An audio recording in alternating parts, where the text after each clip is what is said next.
Is this thing working? Holy crap. I thought we were done with the dumpster fires. Let's go, everybody. What is going on? I see we still have music playing. What is happening here? Did I mess something? I must have messed something up for sure. Hang on one second. Okay. All right. Caster seems to be working now. Why is my outro still playing? Oh no, do I have sound on somewhere? Hold on. I must have sound somewhere on. Where do I have sound at?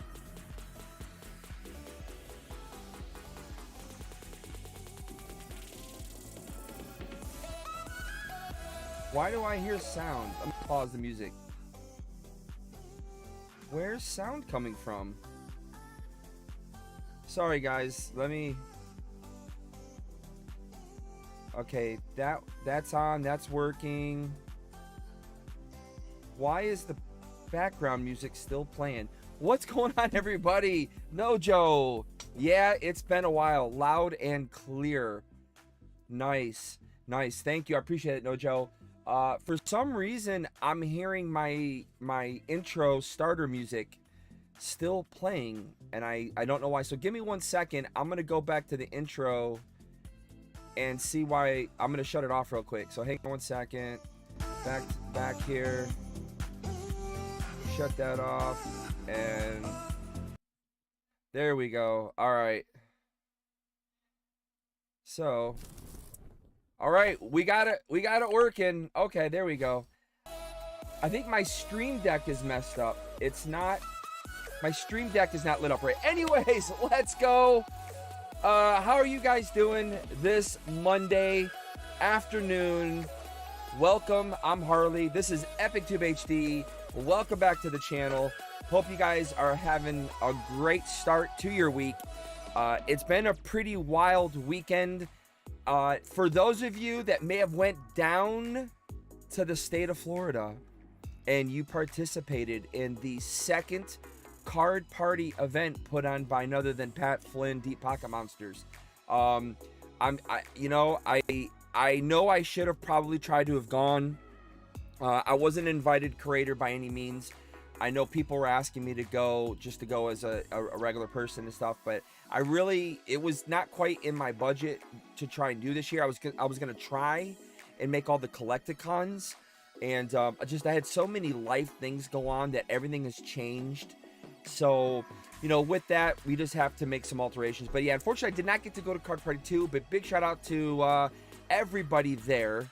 And especially big shout out to Ian with Ian. Congratulations, my friend. He proposed at Card Party, which is pretty wild. Yeah, I didn't do my hair. Epic Mom is messaging me going, "What's up with your hair?" Yeah, I didn't do my hair, guys. It's not a toupee. My wife's like, "It looks like a toupee." I just didn't do my hair, man. I got bedhead today. So I was like, you know what? We're just going to go with the Kramer look today. We're going with the Kramer, Hey, how you doing? But, yeah, I don't know. I forgot. Actually, I'll tell you what it is. I just forgot to put the hat on. I forgot to put my hat on, and now my hair is like, it's all everywhere. So it is what it is, guys. It is what it is. But anyways, yeah, I would love to have gone, but congratulations to Ian with Ian. He proposed at Card Party live on stage, and he'll be getting married, which is pretty cool. So, congratulations to him and his family. Epic event. What a place to do it. It just shows you how dedicated, Ian is and his whole family to the Pokemon world, that they would do something like that at such a cool event. Again, big shout out to everybody who went. It would definitely have been pretty cool to have gone. And it stinks. It's only like a 6-hour drive for me, but I was on a soccer field. We were doing soccer stuff. So soccer is pretty much a 365 day, several times a week thing right now with my son, as we try to get him set up for college, to possibly play in college. So that's what everything's been working on. I'm the worst content creator out there right now. I'm so inconsistent. I'm watching so many new people pass me by because I've just been so inconsistent with content. And it is hard when you have a family. I don't know how Ian does it. I don't know how some people with families are able to stay up. Phantasma! Orviciel! What's going on, my friend? Welcome, Phantasma! Riba. Oh, no, I was going to say, dímelo. As my friend Mav would say. But yeah, guys, it was a good weekend. It's super hot here in Georgia. We were in the high 90s all weekend, and man, I mean, it is just pumping AC in this house trying to keep up. It is so hot outside, but otherwise, hope you guys are doing great. So what is today's stream about? Normally, I'm trying to, either open something up, I'm trying to do something cool, right? I'm doing something that has been sitting around for a really, really long time. I have been neglecting my cards and binders for a long time now. We're probably talking at least 3 years. And I just decided, you know what? It's time. I've had all these binders here in the Dumpster Fire Studios, and it's just crazy that I haven't had a chance to do it. And of course, I could sit here on one of these lonely nights in the middle of the night when I can't sleep and everybody else is, and I'm not going live or not doing. I could sit here and just put them in the binder myself. But I'm like, I'm a content creator, man. That's not what it's about. I need to make this happen on stream, or I need to make a video, and that's what we're doing today. And of course, I've got a beautiful Immortal Workshop. This is the new style top loader binders. This was beautifully done, zippered. I believe it holds 250 plus cards, but this is a top loader binder. You can see it is huge. A regular size binder. Let me show you guys where we're gonna put the regular size binders at. Oh, they're right here.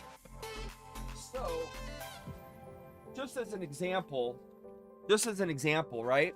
So this is a normal binder that all of us know. This right here, okay?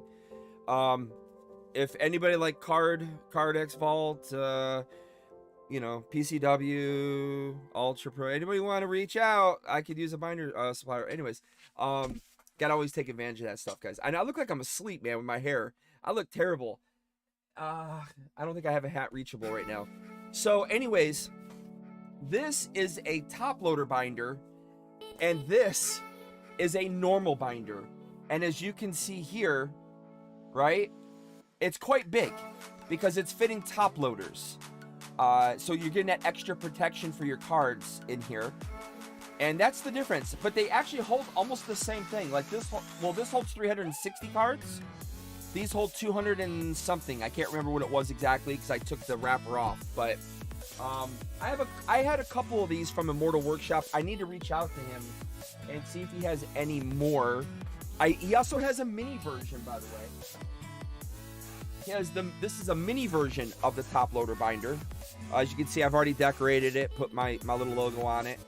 But basically, you can see how the size difference here. But this is a top loader binder. So let's see. Do we have the camera up? Yes, it is working. Anytime I touch a button now, I'm always like worried. So I have some cards here. If you guys haven't recognized these, this is Nom Nom Verse. We have some Nom Nom Verse in here, right? We have, let's see, we got some Chronicles of Arcane in here. We have some Soul Masters. Oh, we got some Immortal Workshop stuff in here. We have Soul Masters TCG in here. Yeah, we got some cool cards, but you can see, so there's two sizes to these top loader binders, which is pretty cool. But today's video, everybody. Hey, Eraser Joe, what's going on, man? Hey, going to Collecticon? I'm going to be probably skipping Collecticons for the remainder of the summer until Atlanta. And I haven't heard back from Collecticon regarding Atlanta, so I'm getting a little worried. I did speak to Gary King Pokemon, and it's, I'm going to be a little upset if I can't get to the Atlanta Collecticon. I'm not going to lie, I'm going to be a little upset. As a content creator, because that's my hometown. But they have a huge, huge performer going on. Now, I know some people will not be happy to hear who the performer is if they were from a former TCG out there. But I'm pretty happy about it. And that is the one and only Steve Aoki will be performing at the Atlanta Collecticon. So I really want to make sure I'm a content creator. I want to do everything possible that I can. I mean, I'm willing to offer whatever I need to make it happen. So I haven't heard anything. I'm waiting. Hey, Pogo Dad, what's happening in the Epic fam? Yo, when are you going to answer the messages, bro? I told you hit me up on the text. I've been waiting for you to hit me up on the text, man. But yeah, anyways, praying that you're able to go. Yeah, I appreciate that, Phantasma. I really want to be able to make the Atlanta Collecticon for sure as a content creator. Obviously, I could go to Atlanta Collecticon and just buy the tickets, but I want to go as a creator. That's the whole idea behind it all. And I think I do a really good job of spreading the Collecticon love out there. But anyways, we've been wanting to see him at Ocean Casino in Atlantic City, Steve. Yeah, man. Yeah, definitely. So much has happened since then. I got you. Yeah, definitely talk to me, man. I want to talk to you. I gave you my phone number, so hit me up on text. Or told you, give me a call, bro. You can give me a call. There's only a few people out in this world that have my number. You and Phantasma are two of them. Oh, and Epic Mom, I guess, right? But anyways, also everybody, happy Father's Day. Oh, let's go back over to Cam 1. Happy Father's Day to everybody out there, all the dads. You know, my wife got me a cup and a stress hammer. This is a stress hammer. I thought this would be really cool because I could just nail stuff when I get really upset and it won't do nothing. I could just nail the camera. So anyways, happy Father's Day to all the fathers out there. Phantasma, Official, Pogo Dad, all you guys. Yeah, otherwise, so again, what are we here to do today, guys? What are we here for today, right? Well, it's all about Charizards. And I have been wanting and needing to put all my Charizards. I mean, here's just some of them. I just dropped a Charizard, probably like $1,000 Charizard I just dropped. We got more Charizards here, but I basically got all my Charizards that. Sorry, gotta pick up the one Charizard here. I wanted to initially. My goal was to slab everything. But I am by far from a rich person. I don't make money off this hobby really outside of YouTube. You know, it's very, very, very expensive to get cards graded. And the more valuable the card is, the worse the grading company is to you, for the most part. For the big three, they are at least. Which I started working at a video, by the way, about grading card companies. And of course, it's another one of those videos that I didn't finish. And let me tell you guys, I'm a little upset at something. Hang on one second. Let me show you. Stay right there. Don't move, everybody. Hang on tight.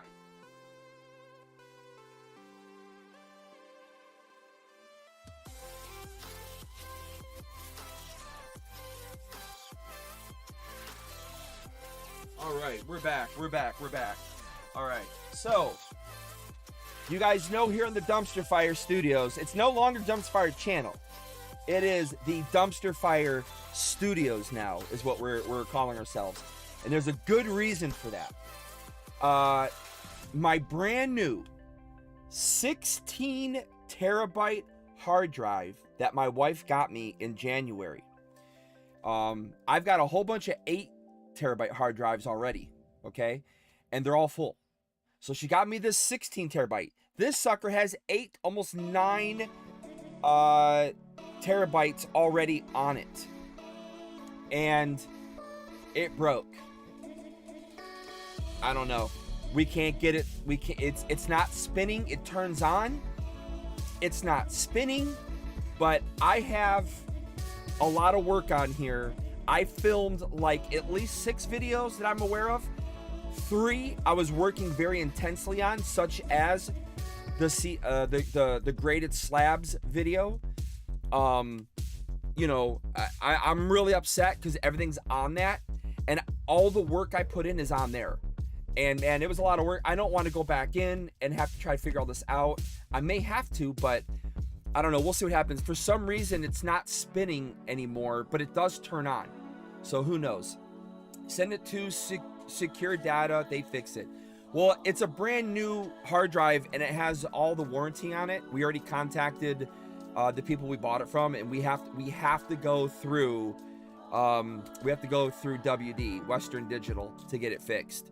So otherwise, yeah, I could probably pay out of pocket, Eraser Joe, and probably pay out of pocket for it. And they're gonna hit me a lot of money. It's 16 terabytes, and from the companies I watched on YouTube, and when I looked up their websites, it's a lot of money per terabyte to save. And there's almost 9 on here. This probably would cost me more money to save this than to buy another one of these. So yeah, it's pretty crazy, man. It sucks. We'll see what happens. Make sure the Western Digital recovers everything, not just fixes it. Perfect. Yeah, we bought from Amazon. We bought a machine that if you know, you can take the hard drive out and you can stick the hard drive in the machine and it'll read it, but that's not the problem. The problem, it's internally, it's not spinning. And that's the scary part, because that means either the head is off, it came off, and they just have to realign it and put it back on, or there's a bigger issue. So yeah, and again, Western Digital should cover it. We just have to file the warranty on it, really, guys, but that's it. So anyways, to get back what I was saying, we are here today because we're going to start building out the Charizard binder.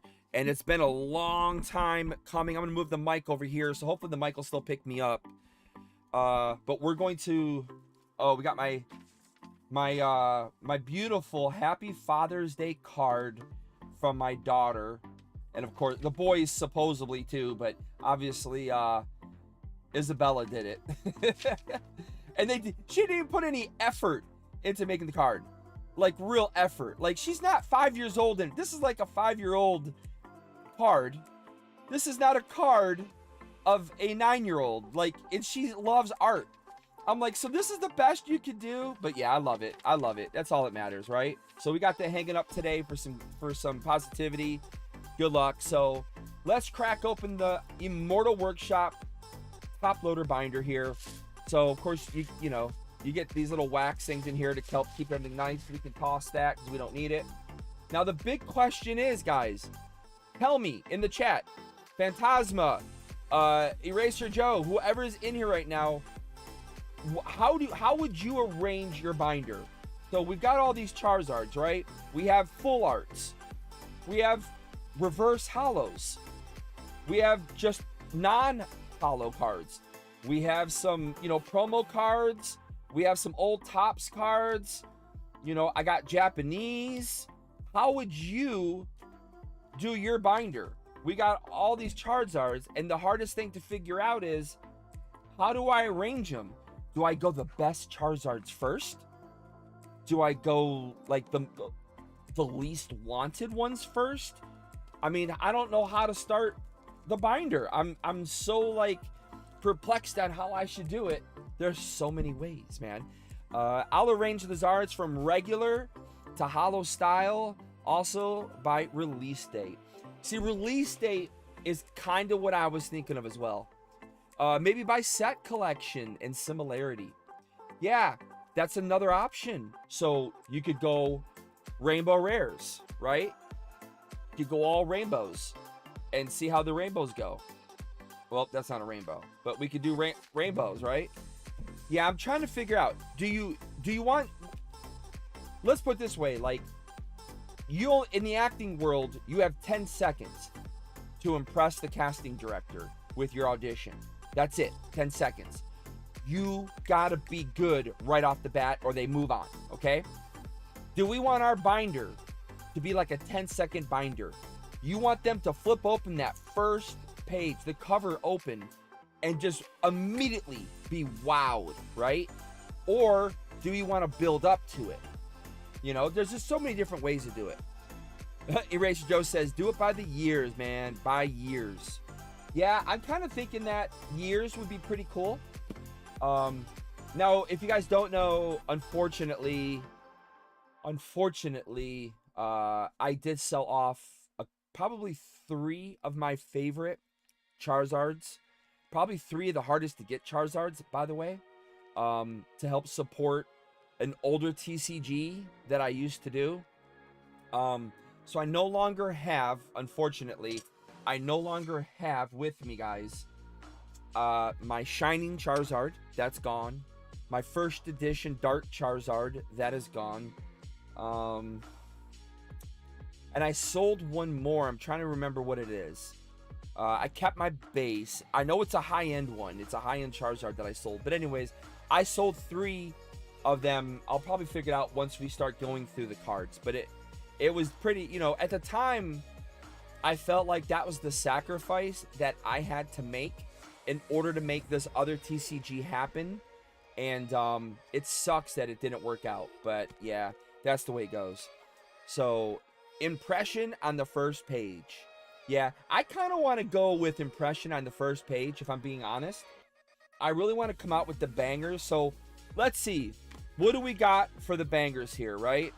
Let's put some bangers out, and let's see which ones kind of qualify as a banger. Like, which ones would we go, holy crap, that's a banger right there. So, we got, of course, we got the old Burning Shadows Charizard, one of the hardest Charizards to pull. Not only is it hard to pull, it's hard to pull without being damaged. That's the biggest problem with that Charizard. Mine is a 9. It's not a 10. At least I don't think it is. We got more. Again, more. Oh, that's gonna stink. I'm gonna have to angle that light a little bit. Let's see.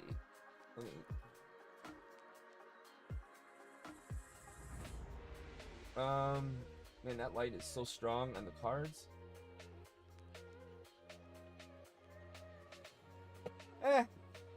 Okay, one card is gonna get hit by the light no matter what I do. So let's uh-oh, I think I just broke the light. The stand that it's on is probably gonna fall on me. Might have to fix that. We got the uber rare ones. I gotta put that one in a top. And by the way, I actually ran out of top loaders. I need to order more. I'm totally out of top loaders. I went through probably a couple hundred top loaders easily. So these are, again, some of the more rare, hard to get ones. We got golds. These are just, I think, got Altarts. And then here's some of our, these are some of the XY evolution stuff. I've got this is original base set Japanese Charizard. This is not a no symbol though. So there is a symbol, but base set Charizard there. Again, these were all cards that were destined to get graded at one point in time, but it's just too crazy, man. The cost to grade these suckers is unbelievable. We got Flash Fire Charizards in the house. From the Charizard set. Let's see. What else do we got here? Again, I need to start really working on getting back. Oh, Stormfront. I think it was my Stormfront Charizard that I sold as well. Yeah, I need to get back, and I need to start working on some of my Charizards, man. Getting some of the older version. So that's the non-holo version from Dark Charizard. This is a non-holo. It's not even first edition. I have it, you know. Gotta have it. It's all Charizards, baby. All Charizards. Wow. Haven't seen an old Charizard like those base ones in person over 20 years. Yeah, man. These have been sitting for a minute. This is one of my favorite Charizard cards. I love this card. Yeah, if you guys notice, I'm using the GoPro today for the, where is it? Where do I go? I'm not used to an overhead camera, but this is one of my favorite Charizard cards. I love this card to death. The Mega Charizard. Man, that is such a beautiful card. Then you got Team Up. Obviously, Team Up is a really, really expensive card because it was, you know, not many people really were chasing them at the time. Again, we got Japanese cards mixed in. At one time, I did have these all organized, but I don't know what I did with them. That's just a personal card. Another gold. These are more common, like the more like Sun and Moon era stuff. Yeah. So pretty much most of the older Charizards are probably here. But yeah. So I guess that's what, guys, we're gonna do. We're gonna start off with the bangers first. We want to open this up, and we want people to see bangers right off the bat. I think that's the key here, is to do that. Show bangers. Now, I don't have any base set Charizards that are not slabbed. So that's my only problem there. I would definitely love to pick up some base set Zards that haven't been slabbed, just some raw ones to put in the binder. Again, I don't mind. I'm not going to crack them out. I do want to keep the few that I have. I do want to keep them. But like I said, it would be pretty epic if we can get some base sets to throw in here. But I think what we're gonna do is we're gonna start off like Phantasma, Eraser Joe, like you guys said. We're gonna start off with some bangers first. I think we're gonna go ahead and go with some of the older ones, and then probably do Rainbow Rares and go from there. I think that would be a nice way to start. So of course we have all of our OG Charizards here.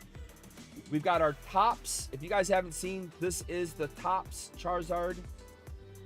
Where are we at here? Right there. I pulled these. These are all cards that I pulled myself back in the day when I lived in New York. When I was in, was I in Brooklyn? Yeah, I was in Brooklyn when I pulled these. I'm trying to find where the camera is. It's so weird. On a GoPro. There we go. So there we are. That's one of the old ones. You can flip it around. It actually has, it's like almost like a see-through double-sided card. It's in great condition. It's a good one. And again, here's our tops. I did not get tops chrome. Oh, I was so mad at myself. I knew I should have got tops chrome, and I just never did. Where the heck is this camera at? Okay, right there. So we got to go right here. All right. But this is the tops. This is the normal card. You can flip it around. It gives you all the information for the card on here. Pretty cool. Again, all really minty stuff. I remember I pulled these out in Valley Stream is where we got these at. So we're going to go ahead and put our first Charizards here in the binder. Again, we're going to go old school to start it off.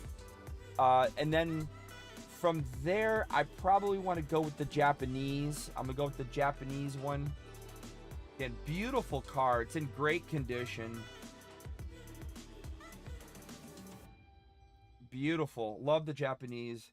It's crazy. You can get the Japanese Charizard for like a really decent price, which is pretty crazy. You're definitely gonna pay a bit more for the English version of the Charizard, which is, I don't understand because there's so many out there. In fact, I would probably say there could be more English Charizards than there are Japanese versions. But for whatever reason, you can find the Japanese Charizard fairly inexpensive when you compare it to the English version. All right, so these, we do got base set 2 here. I forgot, we do have the base set 2. So we got a base set 2 Zard. Now this is not in the mintiest of conditions. This is a little rough. I don't know, how high can I get it here? Let's see. All right, I can go right about there. Okay. But yeah, it's a little rough. I know you guys can't really tell. I'm not used to using a top camera, so it's a little weird. It's a little weird for me to hold a card so high up like this instead of my forward camera. And I don't want to use my forward camera today simply because it'll be in the way of this giant binder. But yeah, that's our base set 2. That's going to go in the binder. So we'll do that. We'll put it in there. Love the holo. I know, right? The holo is definitely cool on that one. Got a definitely different holo. These are all, so this is XY reverse holo. Which one is this? This is XY holo. 25th anniversary. And then, of course, we have and then another XY right there. So technically these shouldn't go here, but because they are the reprint, we're going to do it. But I think what I'm going to do is I'm going to put the Dark Charizard. It's a non-hollow Dark Charizard. But I'm going to slot it in here anyways. We're going to put it right in the middle. Again, I had to sell my first edition Dark Charizard, which, by the way, I got from Leonhardt, which, you know, like I said, kind of upset me because I was like, man, I got that card from him. I thought it was pretty cool. You know, he pulled that on his channel, and I was able to get it from him. And then, yeah, I sold it. Again, to fund another TCG that's no longer around, by the way. That was the dedication that it took. All right, so we're gonna do is we'll put 25th anniversary in here. We'll do this here. We'll put the reverse in the middle, and then we'll put this on the end. Also, by the way, if you guys are not aware, when it comes to XY, when it comes to evolutions, right? Believe it or not, it is harder. It is more rare. The reverse hollow is more rare than the hollow. I opened up well over 2,000 packs of evolutions. Probably even way more than that. I opened a lot of evolutions, guys. Before it hit the stratosphere. Before it hit the stratosphere, I had opened several cases up. I mean, we went hard because evolutions was so cheap. And we really wanted I wanted the kids to really experience like the older cards without having to rip open the base box. So we opened a lot of evolutions, and pulling the reverse was so freaking difficult.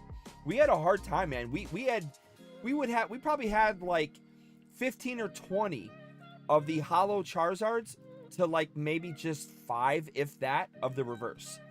For us, that's how it was. I haven't had any luck pulling any Zards besides the Brilliant Stars one. Yeah, Charizard's basically one of the hardest ones to pull. I mean, truthfully, it really is. It's just one of the hardest cards to pull. It just seems like it's been traditionally that way for almost anybody. And I kind of feel that's what's led to the craze for Charizard. You know, I mean, he's an epic Pokemon. I mean, he's definitely an epic Pokemon, but ultimately, I see.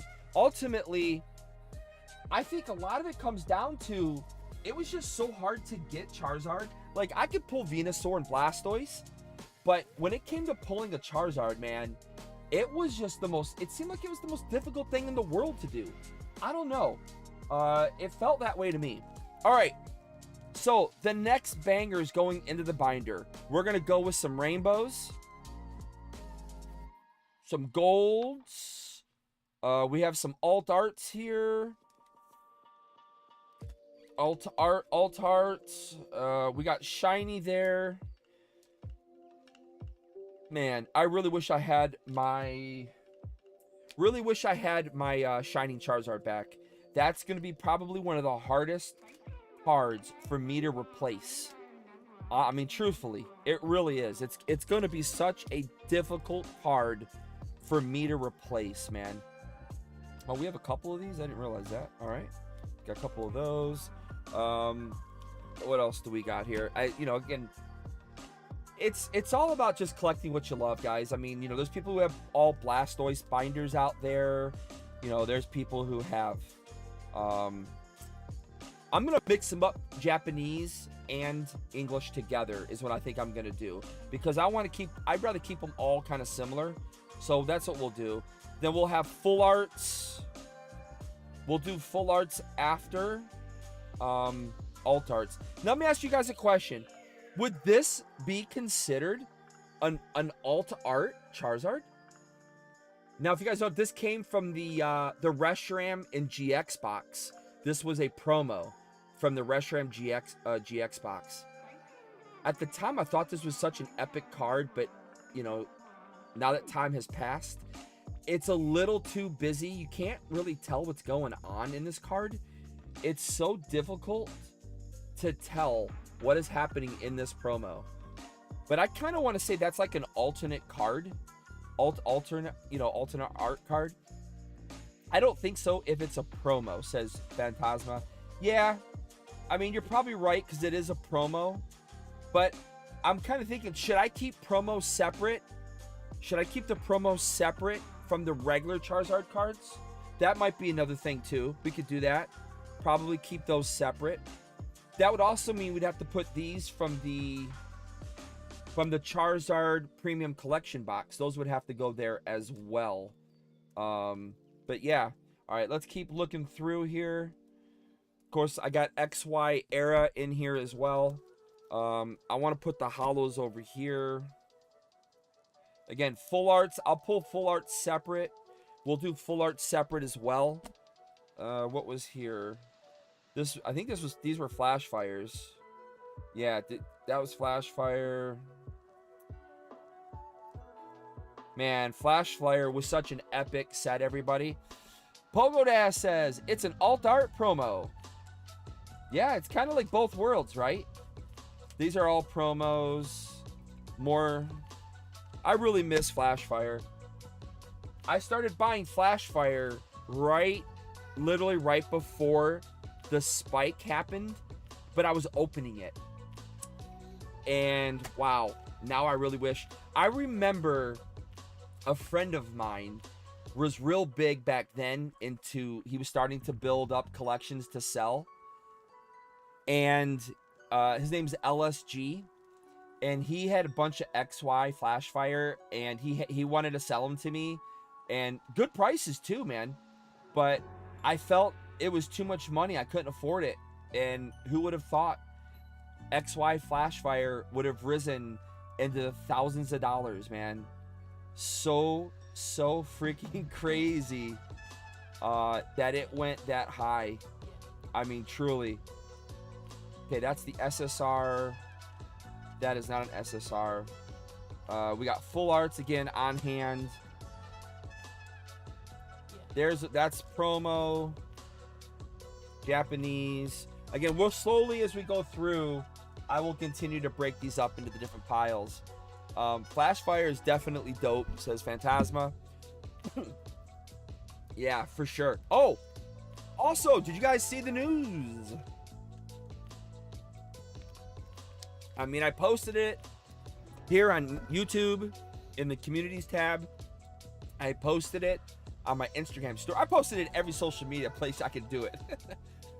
I am very honored. I'm very honored and very excited to announce that I have been chosen to be a content creator at this year's Pokemon Worlds being held in Hawaii.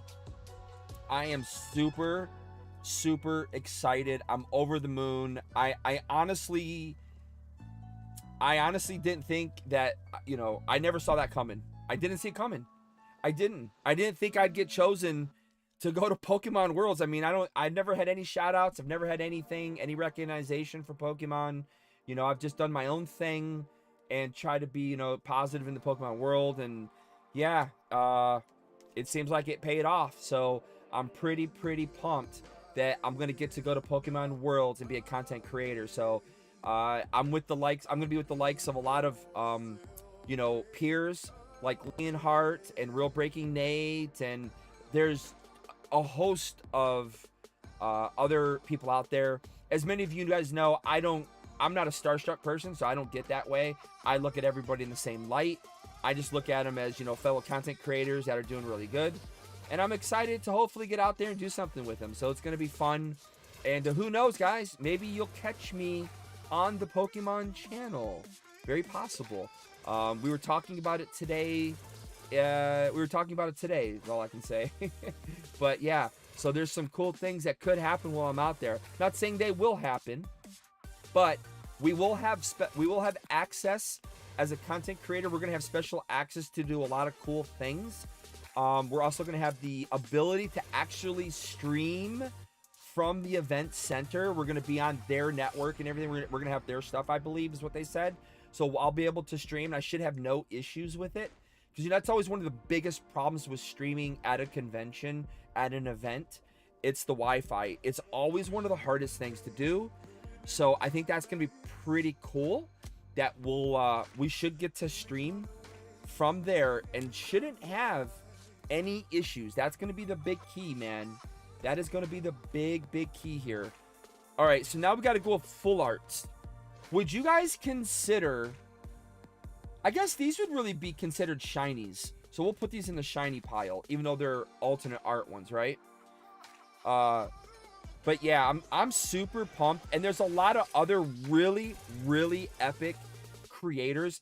I didn't realize, but you don't just have to be a player of Pokemon or a card collector.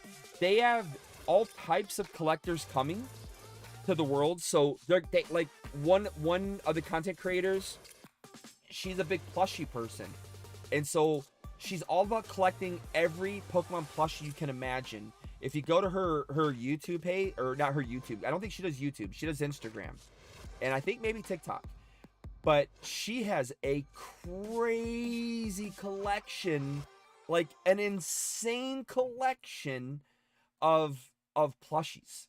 Like, wow, like off the charts, wow. And that, I thought that was pretty cool. So she's been invited as a content creator. Hey, Pokey Bronx, the Uncle Rico, what's up, everybody? Like number 6, baby. Yeah, low-cal trading, man. Whole lot of Zards, baby. Yeah, we got some Zards going on today. I'm just getting around to finally taking care of the Zard problem that I have. These were all Zards that were supposed to be graded. It's just too much money, man. I can't afford it. I can't even afford to probably do like 5 of them. Grading is so ridiculously stupid expensive. The only reason you're gonna grade, you're gonna drop, if you have the extra money to drop on your personal collection to grade, that's great. I don't. I have to figure out what I do with my money, right? I either got to buy product or I got to grade. And as a content creator, it makes it even hard because I really kind of should be doing a little bit of everything, right? But most people who do big lots like this, they're simply just going to flip them. They're going to get them graded and then resell them off as a graded card. And I mean, that's fine and all, but just from a cost perspective, it's just so expensive.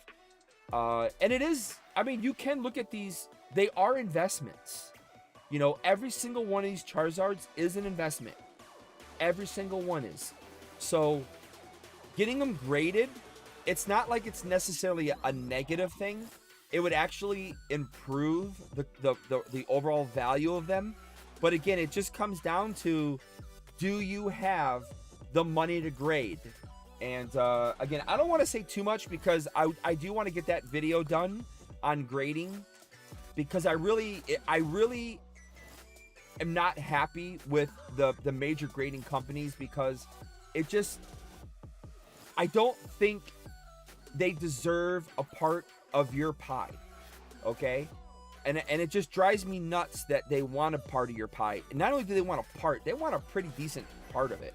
So yeah, that'll be a rant and a story that I know I've dropped on this channel once or twice before. We'll do that for another time. Again, hopefully I'll get that video once I get the hard drive taken care of. Again, we've got to make that happen here pretty quickly. And, oh, another thing that I need to start doing is I need to set up what I'm going to take with me to Pokemon Worlds. I see a lot of people are talking about bringing trade binders and things like that.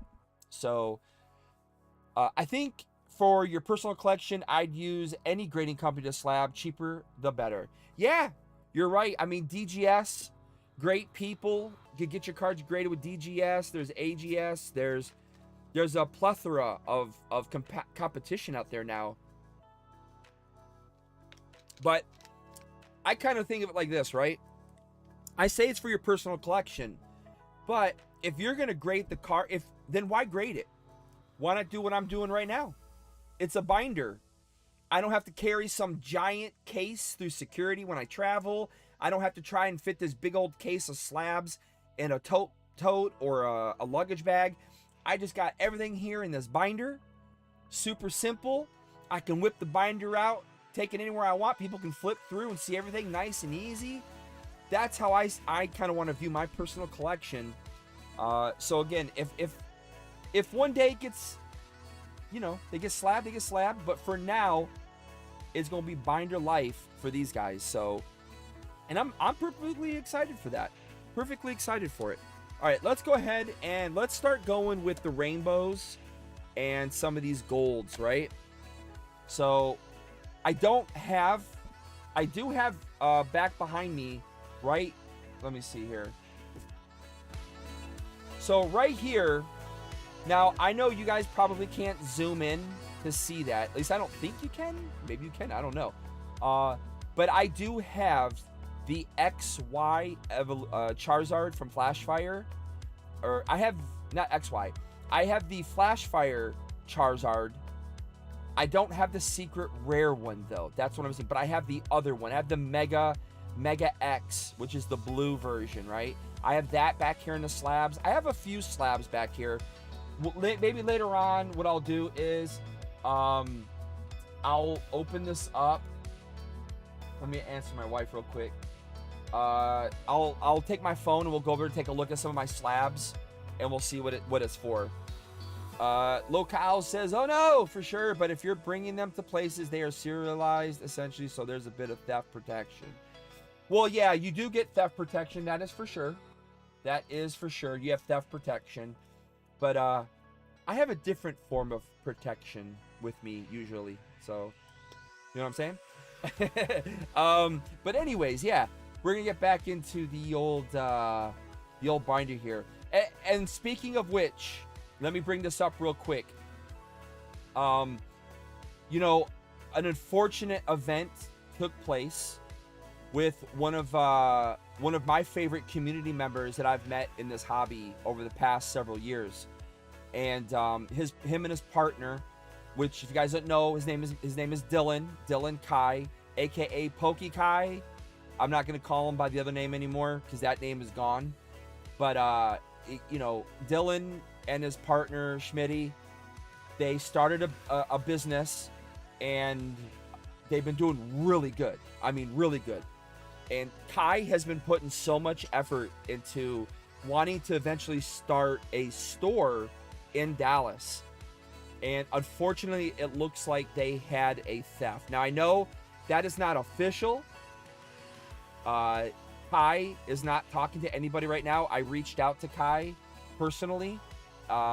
Unfortunately, he's not answering right now. I think he's pretty devastated and hurt. Schmitty did post on his IG, which pretty much opened the door that it looks like they were robbed of their product. And I'm gonna probably assume they may have had anywhere from $15,000 to probably $30,000. I'm guessing. That's a guess. I don't know. I mean, it could be $1,000. I don't care. Either way, it's a lot, and it's really terrible. Yeah, Kai is great. Kai is the nicest guy in the world. I know, right? Kai is so nice, man. Yeah, Toffee. Yeah, it doesn't look good. He's literally selling his entire collection right now on Instagram. He put up his Rayquazas, and anybody who knows, he's a huge Rayquaza nut. He put up his Poncho Pikachu Rayquaza box for, I think it's like $4,500, and that's probably a little low for that box right now. I think that box may have sold a little higher recently, but I think he's just trying to recoup back money, because as of right now, I think they're out. Like, I think it's bad. So he's not saying anything yet, so I can't speak on behalf of them. This is just what I've gathered. Lokar says, I seen Smitty post on FB2. That sucks so bad, man. That really sucks. Yeah, King's Pokemon Empire says, oh no, man, that's so sad.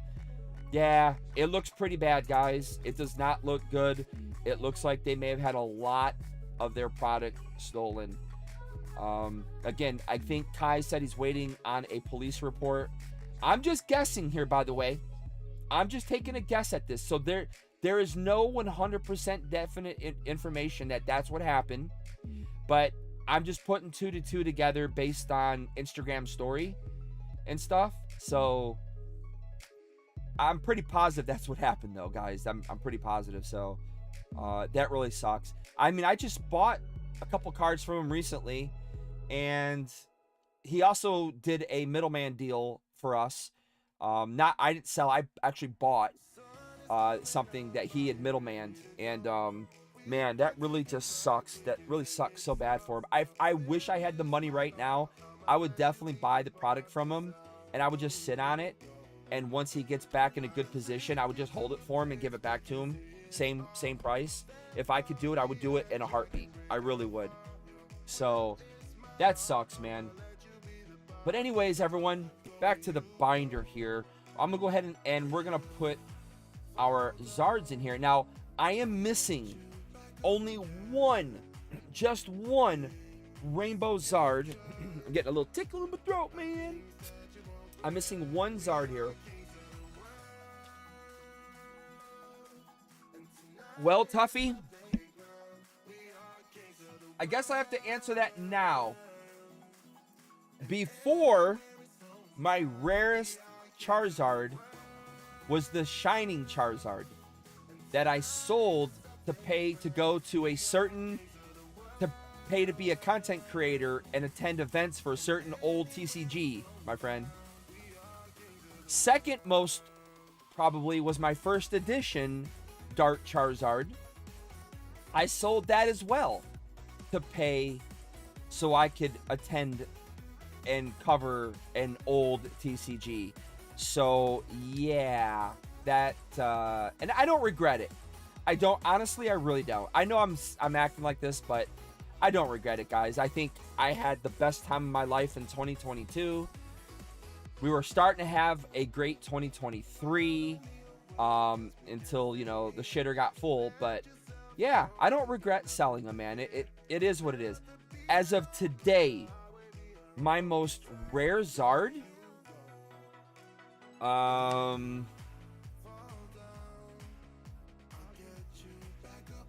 man, I mean, we could probably go the tops, might be able to go the tops route with these two. The Japanese base set Zard. But this isn't the no symbol Zard. If it was the no symbol Zard, I think we'd be way better off. But no, that's just the base set normal Zard, unfortunately. Well, fortunately, I'm happy I have it. And again, I do have Zards in the back here.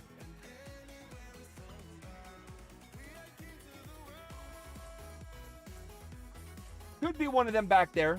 I don't know. We'll see what happens. Life experience, says Tuffy. I know, right? It is. It's just life experience, man. But again, I wouldn't change a lot of things, man. I wouldn't change a lot of things. I had a great freaking time. I really did. I had a freaking unbelievable time. I got to go to New York Comic Con. I got to be that was the first real time I got to be a content creator for a company, which was great. That was awesome. I mean, I couldn't ask for a better experience. And what I took away from that weekend, and it was with my son, which made it even better because it was with my son.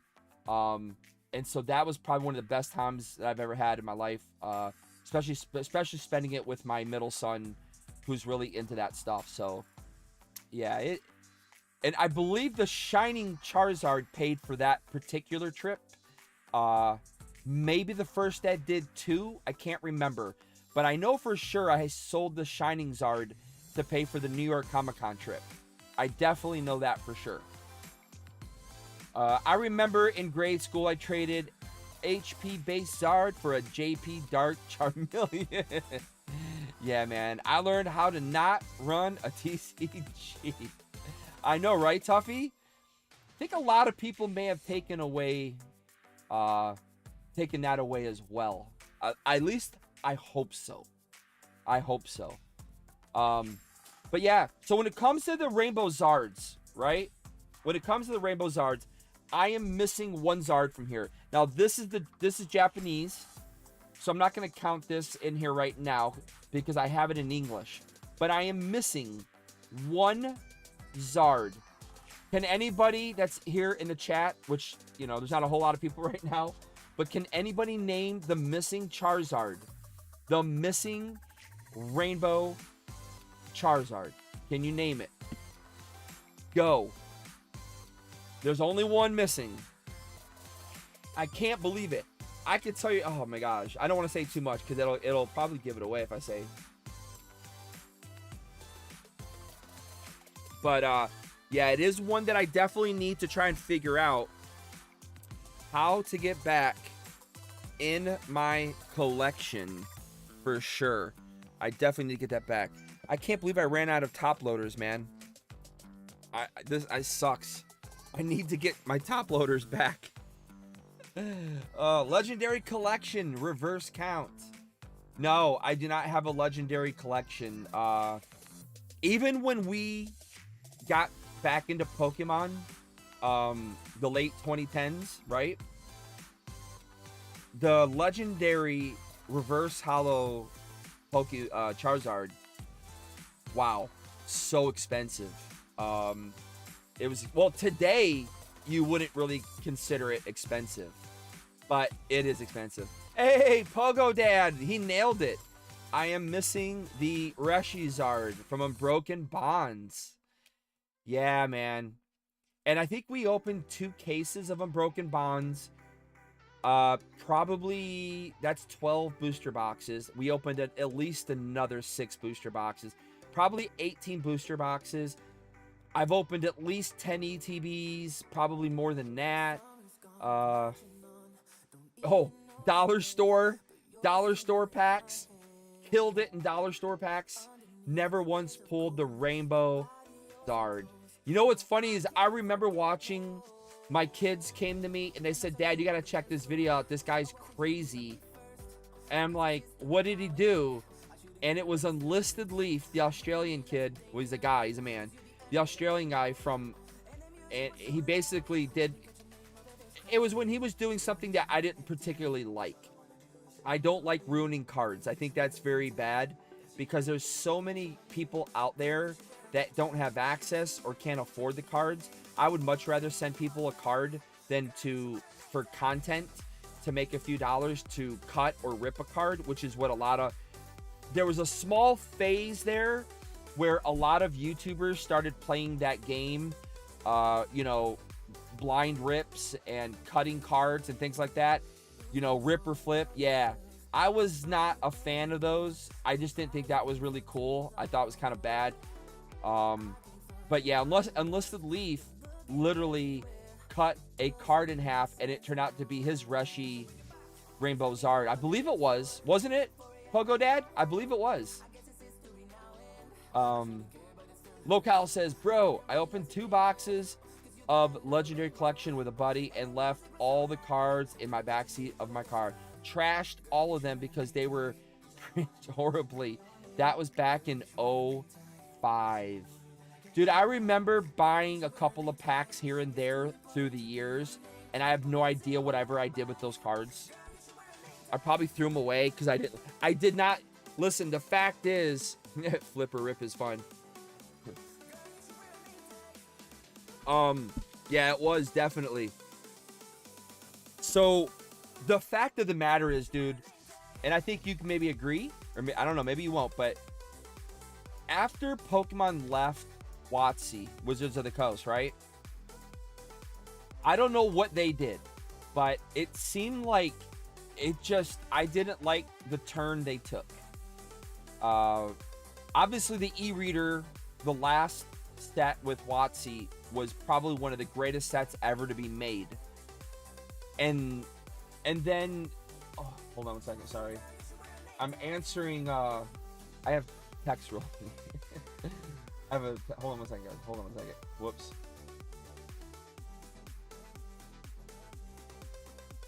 I'm live now. Okay. I'm live now, guys. Yeah, same laugh aloud. So, it's crazy because after the e-reader series, they came out with, what was it? Was it Ruby Sapphire EX or something? What was it? It might have been EX Ruby Sapphire. I can't remember. But anyways, dude, that was weak. I remember seeing it in Toys R Us and at Kmart's and stuff. And I don't remember if it was Kmart. Kmart might have been done already, but just didn't seem like it was really there. Locale says, same old man. Sad part is e-reader was when Pokemon was dead in my area. I remember getting the e-reader card and did it last for long? Yeah, I mean, I still have 2 e-reader. I have several e-reader cards actually. I have the Pokemon Center when they were in New York City. I have those cards. It's the Rapidash. It was the Rapidash and I can't remember what the other one was. Rapidash and something. Hey, family floats, man. Those are weird looking Mickeys. I know, right? We got the Mickeys are somewhere. We got some Mickeys over that way. Those are so underrated. But yeah, I got the New York Pokemon Center New York cards that were given out, so I thought that was pretty cool. But yeah, as far as all these go, I need to get that Reshiram Charizard from Unbroken Bonds. It's just so expensive, man. I hate dropping that kind of money on cards like that. It just drives me nuts. Even though I know there's value in them and it's really worth it, it's just crazy to me to do that. Pokemon. We got Mickeys and Pokemon. Let's see here. We got some gold Zards now. Some gold Charizards. I did just pick up something. Oh, I got it all blocked off right now. I picked up Into the Inklands. It's like the big gift set thing. It was super cheap. It was like on clearance at Barnes & Noble. But yeah, like I said, the summer's been weird, guys. It's been a weird summer. My original plan,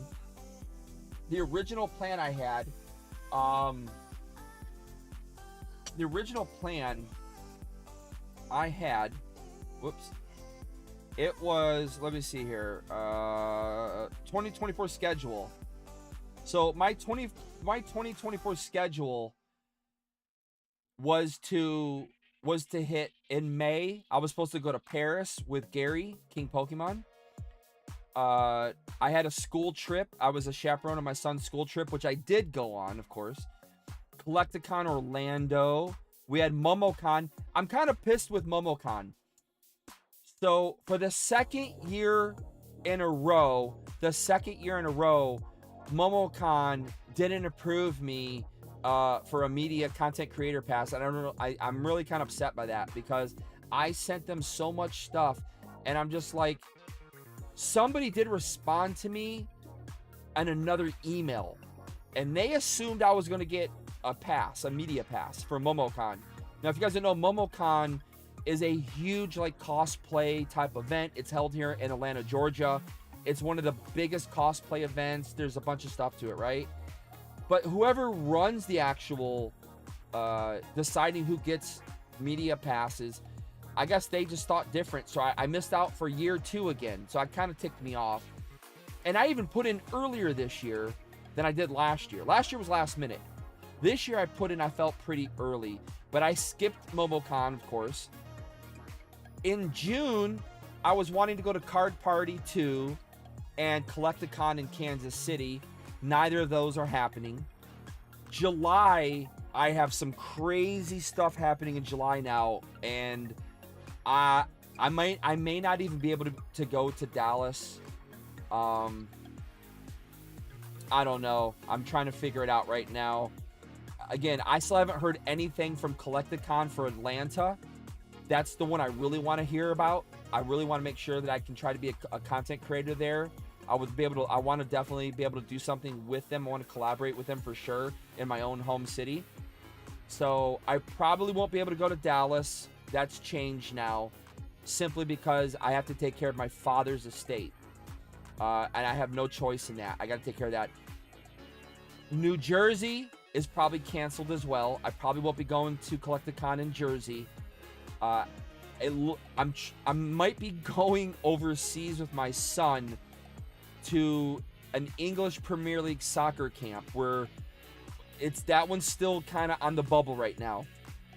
That one's on the bubble, so I don't know about that one yet. But I'm not going to be able to do Jersey most likely because of that. And plus, his academy team starts soccer camp as well that month. August, we have Collecticon in Charlotte. I really, really, really would love to go. And then we have Gen Con in Indianapolis, okay? These were two that I wanted to go to so bad this year. I really made those a priority to try to make this year. But now that I got invited, I should say. I was invited by Pokemon Company to go to the Pokemon Worlds in Hawaii. I mean, that's a no-brainer. I'm not going to be able to handle going to Gen Con up in Indianapolis or go to Charlotte for Collecticon and then 2 weeks later, not even like a week and a half later, head out to Hawaii and be in Hawaii for who knows how long. First of all, I don't have the money for this stuff. I mean, I you know, it's crazy. You know, this stuff costs, I do things very cheaply. I do, but this is going to cost a ton of money, so I'm not going to be able to do it. Dragon Con is in Atlanta at the end of the month. Now, I just applied to be a content creator for Dragon Con, so I'm hoping that I'll get a media pass to attend Dragon Con. Again, another huge, pretty much a cosplayer event, probably the same size as MomoCon. I almost want to say, I almost like Dragon Con more than MomoCon, but MomoCon I think has more anime people go to it, so it's a little bit different. Yeah, Pogo Dad, like I said, dude, don't leave me hanging, man. Make sure you hit me up after this stream, bro. After this stream, hit me up. You call me. You got me. You have my number. And then comes soccer season. Again, starts late July, and then it really ramps up in August. October, Collecticon in Chicago. I really do want to try and make that one. I'm going to make an effort to make that one. Again, all depends on what's happening in October for me. I have my daughter's birthday. We have not just one kid playing soccer then. We have two kids playing soccer and gymnastics. It's just a mess, a plethora of things going on. And then, of course, November, we've got Collecticon in Houston once again, where Steve Aoki will be again for a second time. Yeah, there's just so much going on. And it's also my son's senior year in high school, my older son, that, truthfully, I just don't know how I'm going to handle all this, if I'm being honest. There's just so much going on, guys. So much going on. So I'm going to do my best.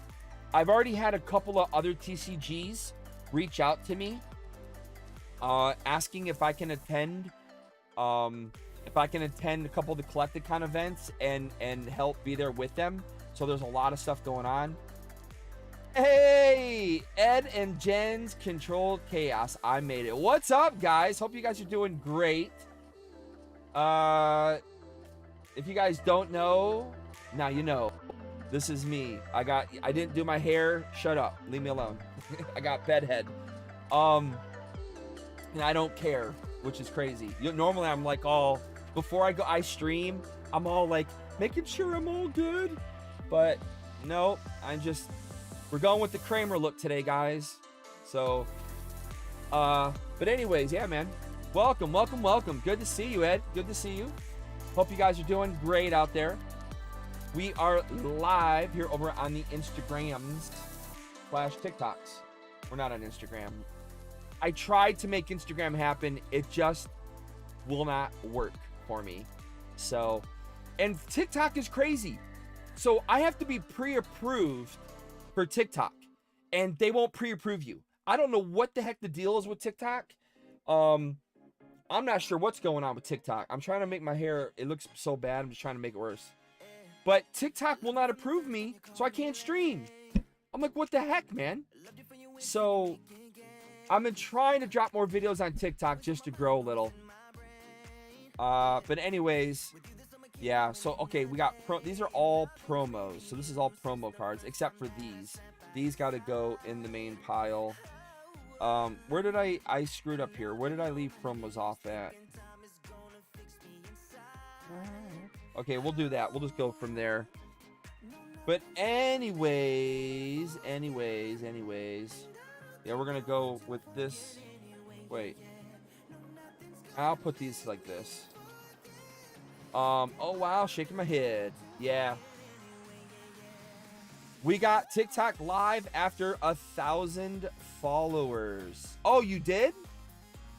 Oh, maybe that's what I got to do then. Because I haven't concentrated on TikTok like almost at all. I need to start doing more stuff. It's not going to go anywhere. I wouldn't worry, everybody. They're not going to kick TikTok out. I do see TikTok did a lot of changes now. I think that's good. Now that, especially now that they know the owner of TikTok is officially, he's Singaporean, and stuff. So I think we'll be fine with TikTok. But yeah, I need to start posting way more on TikTok. But you gotta know the one thing, Ed, about TikTok, Pokemon content, it doesn't seem to do as well. You got to hit a lot of other stuff, you know. So, but all right, let's get some cards going here. We're gonna switch over. So we got this side of the binder filled. Again, I figured why not come live, chill with anybody, and we'll just, have a good time. If anybody wants to jump in the stream with me, let me know, because I can send you a link and you can actually come and stream and we can talk. But I would like to get the binder done. I'm not gonna be honest. I'd rather get the binder done right now. Were you ever able to get any Japanese USPS exclusives or whatever those were that dropped in the past years? Oh yeah, you're talking about the Japanese mail, the Geisha, the Pikachu and Geisha cards. We were supposed to get them. The Japanese person I was gonna buy from, it sold out. And then the next person we found upped the price, and I said, screw this, I'll just wait. And then we never got them. So, short answer, no. I missed out, Phantasma. And I'm really upset because I really, really wanted the Pikachu and Geisha card. That was... I didn't care about the Cramorant V as much. I really wanted the other one more so. So... yeah, it is what it is, right? Hey, Captain Asia, Hawaii is in the house, guys. What is going on, my friend? I was just talking about Hawaii. All right, so we got. I'll put these in another thing. Here, I gotta start figuring out what I'm gonna do next here, everybody. Asia, my guy, yo, I'm super busy at work. I just want to say, yeah, no problem, man. Yeah, get back to work, do your thing. I appreciate it. Better see you when you come down in the road. Oh, absolutely. Absolutely, bro. Hey, I may hit you up, my friend. I may hit you up more than you know. I will see what happens. So the Pokemon company, they did, regarding the hotels and stuff, yeah, we'll see. They did drop something in our chat, but yeah, I don't know. It looks like I'm gonna be stuck, and I don't want to do that. They're only paying for, I guess, like the 6 really big content creators, which I understand. They're only gonna pay for their hotel for those 6. I mean, it's all right. It is what it is. We got to deal with it and roll with it, you know? Again, I'm just still honored they picked me to come and be a creator there. So it's a big deal, man. It's a big deal. I'm very happy about it. But yeah, I'm gonna have to figure something out. I'm gonna have to figure something out about that, the hotel. I mean, it'd be awesome if they're paying for me. I would love it. Yo, what the heck is this? 1999 super chat. What? What? No, God, please, no, no.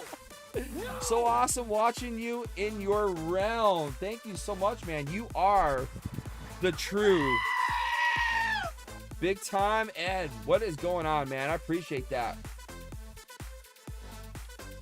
Contributing to the EpicTube fund. Thank you so much, my friend.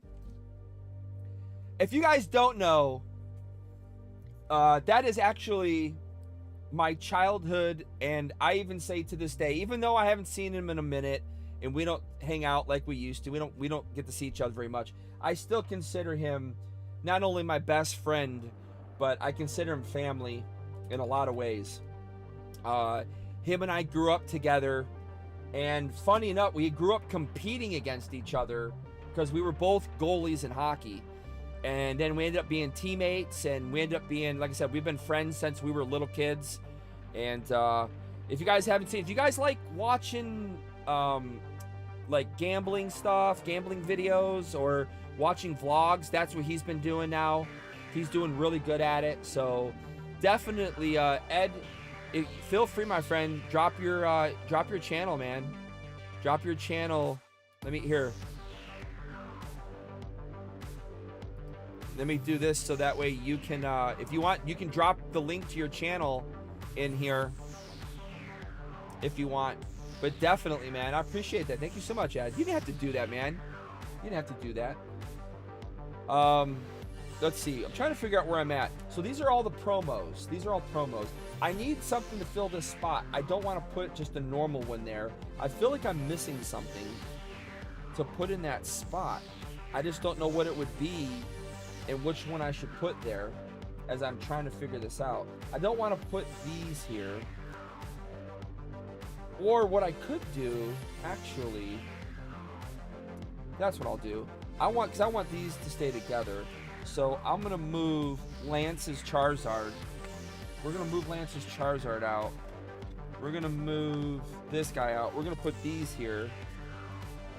I know they're dupes, but I love my dupes. I'm going to put this down here. And then we'll put Lance's Charizard to start the next page, guys. The next page of Charizards. So let's bring it over here. And the funny thing is, I'm not going to rearrange these when more Charizards come out. Abe Zoo, what is going on, my friend? Abe is in the house, man. I hope you're doing well, Abe. Hope you are doing well, my friend. Hope you guys are doing good out there. Again, thank you once again, everybody. Thank you once again for joining us here. You know what I'm saying? All right, let's go. Get it back over here. It's all about that binder life, guys. There you go. Yeah, my friend Ed and Jen, they are they have a gambling problem. I've already turned them into the commission, and yeah. I'm just joking. I'm just joking. But otherwise, man, I don't know what else to really talk about what's going on in the hobby outside of some of the videos that I've created. So obviously, I would say the big push right now in the hobby is investing. I mean, like it seems like every YouTube channel, it's all about investing. Abe says, how's it going, buddy? I'm good. It's hot out. It's hard on a chunky boy. Abe, I know exactly how you feel, my friend. Look how chunky I've gotten. Look at this, man. Oh, gotten so chunky. Cheeseburger. Love you, brother, man. What's up, Cheeseburger? What email can I get in touch with you? Oh, the EpicTube HD 33. It's in the description. EpicTube HD 33 in the description. Please type in chat. I'm at work. All right. Hold on. I'll type it. Oh, fuck. Whoop. Sorry. Beep that out. Beep. I don't have a beep. I'll have to yeet it out. All right. Here we go. Looks good on you. Be quiet, Abe. No, it doesn't. It's driving me nuts. What is it? EpicTube HD33 at...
There's something on the keyboard when I type. One of the keys keeps muting, auto muting it on me. I don't know which one it is. And it's not muting on my mic, it's muting in Streamlabs. So freaking weird. That's the second time or third time that's actually done that. Very strange. Very strange it does that. Let's see here. What do we got? I think lost sound. Yeah, we got it. I was gonna hear what's going on, man. Yeah, I remember. I would have bought any artist prints like Mike by his own attorney. Yeah, that was. I kind of was upset at the people buying the prints. I thought that was messed up. I can't believe people supported. I can't believe people supported that. I knew that was all BS, man. Oh. Such crap. And the artists are pretty pissed about it from what I hear. They are pretty pissed. So, yeah, we'll see what happens. I mean, they're not going to pay anything back. You know what I mean? Much better. Yeah, it's good when the mic works. It's good when the mic works. But yeah, they're not going to pay anybody back. I mean, they just put all that in there, and all that's going to be... No one's getting paid. Nobody's getting paid. I don't know if you're named in a bankruptcy and you've lost your money. I don't know what ability you have to file to get your money back, because I don't know where do you get your money from? Do you file with the government?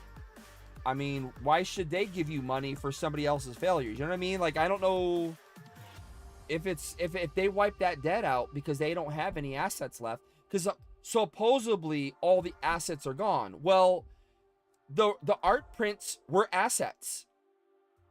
To pay for a lawyer was not appropriate for those assets. That to me seems like that was so wrong, but whatever. In any case, I digress. We're talking about an old TCG, guys, an old TCG. In fact, now that since we're talking about TCGs, did you guys see that? Unfortunately, several other TCGs have made the decision to quit. They've had to. Just, I think a lot of people wanted their dreams to happen, which I think is great. That's fabulous. I think anybody who wants to start a dream of making their own, whatever the case is, right? It's a great thing. But you have to do it within means and you have to understand business. And a lot of these people starting their own indie TCG job, I think just one, they didn't do it in their means, and two, didn't understand business. But it looks like Fabled TCG announced they were done. And who was the other? I'm the one who I posted on Instagram. Who was the other one that announced that they were done? It kind of took everyone by surprise. I'm trying to remember who it was. I can't think of it now. Oh, Okora TCG, the English guy, the guy from England. They announced that they couldn't keep up anymore as well, and they were gonna have to stop. It's so sad, man. It really, really is. Let's put the XY stuff. XY, this is Sun and Moon, this is Sword and Shield. But yeah, really sucks, man. Hate to hear that kind of stuff happen. You know, you want to see everybody succeed ultimately. I mean, I don't want to see anybody not succeed, but the reality is, in this day and age, we're in a really bad economy, and life is pretty tough right now for a lot of people. It's just going to be really hard to, I'm going to divide this. So we got XY here. We have Sun and Moon here. We got Sword and Shield here. This is Violet, Scarlet and Violet here. So we'll put that over here. And then, yeah, that should be right. All right. So just kind of, well, that goes here. So yeah, we'll put that over here. I'll put this here. Cheeseburger says, I can't wait for the Nom Nom, man. I bought 4 booster box and etc. Yeah, you know, like I said, it's gonna be some exciting times coming, I think, with Nom Nom. Everything appears to be on track right now with Nom Nom, so it's looking really good. I think they're going to be redoing how they do their anchor program, so we'll see some changes there. But yeah, I think the news that I put out yesterday is a very good indicator that great things are coming, man. Great things are coming. Ed says those are pretty cards, but I don't see any Patrick Waz. Yeah, Patrick is around here. So where's Patrick at? I think Patrick's over here somewhere. Where's Patrick? Oh no, Patrick's down here. Let me show you guys real quick. Wait, I want to show you, just for old time's sake, let me show you.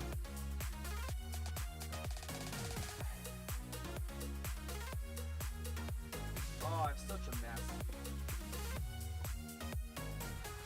I'm gonna make a mess here. I still have a brand deal video that I have to finish. I have not done this. I hope they're not mad at me, but I have this product that was sent to me, and I need to make a video on it. Maybe I should do it now. I don't know. No, I'll do it later because it has specifics to it. But something pretty cool, I thought. That was pretty cool. Hey, Jen, what's up? Jen Burbo's in the house. What's up, everybody? Let's give it up. Let's see. You know, and just so we have it clear here, Ed, just so we have it clear. I'm the best there is, plain and simple. I mean, I wake up in the morning, I piss excellent. Got to make sure you know that, all right? And if you didn't hear it, let's do it one more time. Plain and simple. I mean, I wake up in the morning, I piss excellent. Hey, Jen, everything's good. How are you? I hope you're doing good. I see you guys, man, you guys are really killing it on the YouTubes, man. You guys are doing great with the content. Loving it. All right. Nah, Eddie is really this, man. Eddie is the GOAT. All right. Here we go, everyone. So, real quick, for those that may not care, I know some of you are not going to care now. I should have done it, but this is my original Patrick Waugh binder from when I was a kid. And that is Patrick Waugh's rookie card. The rookie card right there. I've had that since I was a kid, and Ed can attest to that. But yeah, this is my Patrick Waugh. I think we got somebody else in here, Ed. I think we got somebody else in here, my friend. Look at this. I got everything, bro. I got everything. I got it all. Whoops, they're sticking. They're sticking. We got it all in here. Look, I even printed. I don't know why I printed that up. Who knows? And then here are the bangers. Second year card. Third year, fourth year, so on and so forth. Yeah. I told you guys, before Pokemon, I was a big sports card collector. I was big into hockey and baseball. But let's get to this other dude that we all know and love. I think he's here. See, I was a real big nerd. Look at that. By the way, I want to say this was early computer, possibly even like typewriter days. I don't know. That's awesome, says Jen. Ed, he is way more organized than you. Dude, that's funny. Oh, I do not have. I look at that Sports Illustrated when they won. I don't know. I think I took the Belfour binder, and the Belfour binder is somewhere else, because I remember I made its own separate binder for Eddie the Belfours. All right, guys, back to the Pokemon worlds though. We're trying to finish our first ever Pokemon binder. First ever. All right, so now we're down to. Am I missing cards? I feel like I'm missing. I knew I was missing a bunch of cards here. I'm like, where are the hollows at? Got a bunch of hollows here. And I don't have a top loader for this card, and I need one. Can I take one of these out? That doesn't really need one. Yeah, I'll have to take this one out, because I want to put this in a binder. I want to make sure it has a binder. I mean, it has a top loader. But yeah, guys, I will need to find my Belfour stuff. I mean, I see it right there. I have the binder right there. I see it. I just, let's see here. Can I activate the camera? I don't think the camera will activate. Let's see.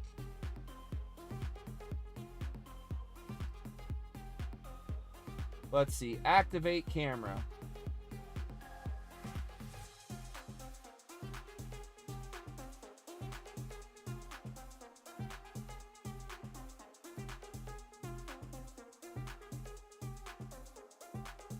I think it disconnected.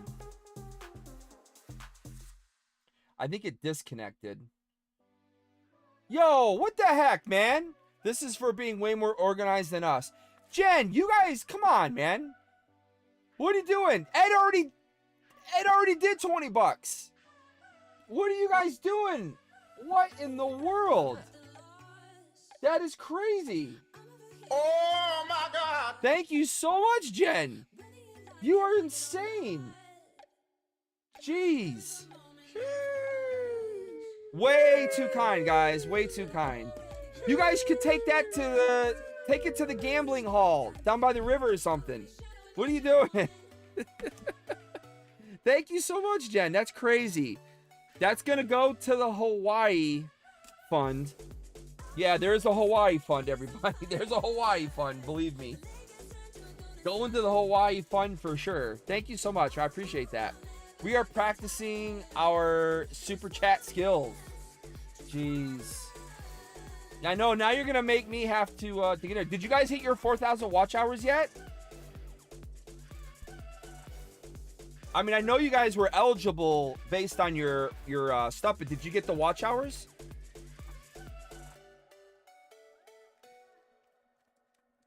I mean, it really only takes one mega video to get the watch hours. But, what card is this? Yes, the Hawaii Fund. Aloha. You guys definitely did not have to do that. That was way too kind. Way, way too kind. Wait, I have 2 of these? Oh, crap. So then that means I need to move. I'm going to have to move another card. Dang it. I don't like when things don't match up, guys. Not yet, says... Oh, okay, okay. Well, when it happens, we'll be sure to be there for you guys. I'm having some OCD issues right now. Ugh, decisions. I'm gonna have to... I don't like this. This is... Something's not adding up here. Well, this guy's gonna have to go... Yeah, because I want to keep him... I want to keep all these on this page. Yeah. I mean, I think right now, there's probably... Yeah, we got most of the big time cards done. So, there's not a whole lot left of these cards. So, a lot of the bigger ones have been put in the binder already. And I think now what we're going to do is we're going to hit up the XY eras. I don't have any black and white. What else? What am I missing? You know, I don't have the ruby or sapphire. I don't have diamond pearl, platinum, heart gold, call legends, black and white. I'm missing a lot of stuff from there that I need to work on. So not yet. That's why we have been doing lives on TikTok. Dude, I didn't know you guys were doing lives on TikTok. Oh, that is freaking awesome. I love it. I did not know you guys were doing that. Add a page in the middle of the binder. Yeah. You got to have one for evolving and moving forward. You definitely got to make that. Those are super cool, says Jen. Yeah, we're doing pretty good. Normally my lives used to have about 40, 50, 60 people in them. And so now I struggle to get many people in the lives. When you switch companies, when you switch TCGs, it gets really hard. That's why I was talking to Ed about being consistent with your content. You want to always deliver. You want to deliver similar content across the board, because what'll happen is you'll gain an audience who really likes you for something specific you did, but then you make videos on something else, that audience doesn't come to support you because they're not interested in that. The TCG world, it's very similar. So when I was doing Pokemon a couple years ago, hardcore, you know, we were getting 40, 50 people in our streams. We were doing really well. Then I switched to another TCG, another company essentially, right? Another game. And I basically started over with a whole new audience. Well, now that I'm back to Pokemon, I lost a lot of my Pokemon audience. Now I have to, essentially, I have to regain my Pokemon audience back. And that's kind of what I've been working on now. So, but this time around, I'm going to be kind of like covering a whole bunch of other companies. God dang, the hair is just not working. The hair is not working here. I'm looking kind of ratty here. It's funny. But normally I have it back all the way. I just pull the hair back. I got that like Brad Pitt in I forgot that movie, that army movie he made.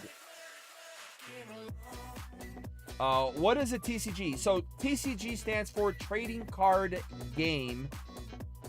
Trading Card Game.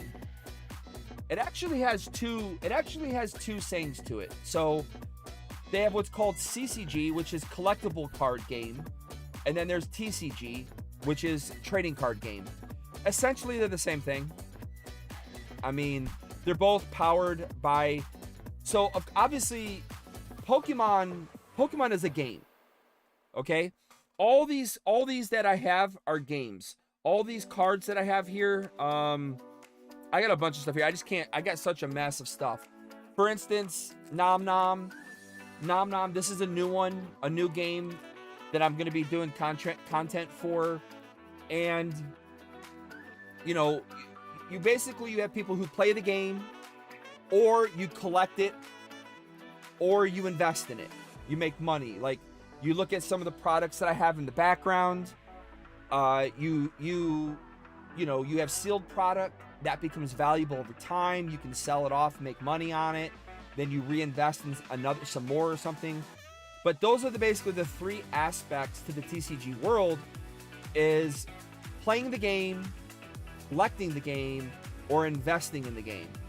And so right now, we're in a really, really big investment period where pretty much everybody on YouTube is either selling Pokemon or investing in Pokemon, as well as other card games as well. It's not just Pokemon. Trading card, let's say, what was it earlier? Puffy's game, Locale, Nom Nom, Chronicles of Arcane, Soul Masters. There's a plethora of really cool new games out there.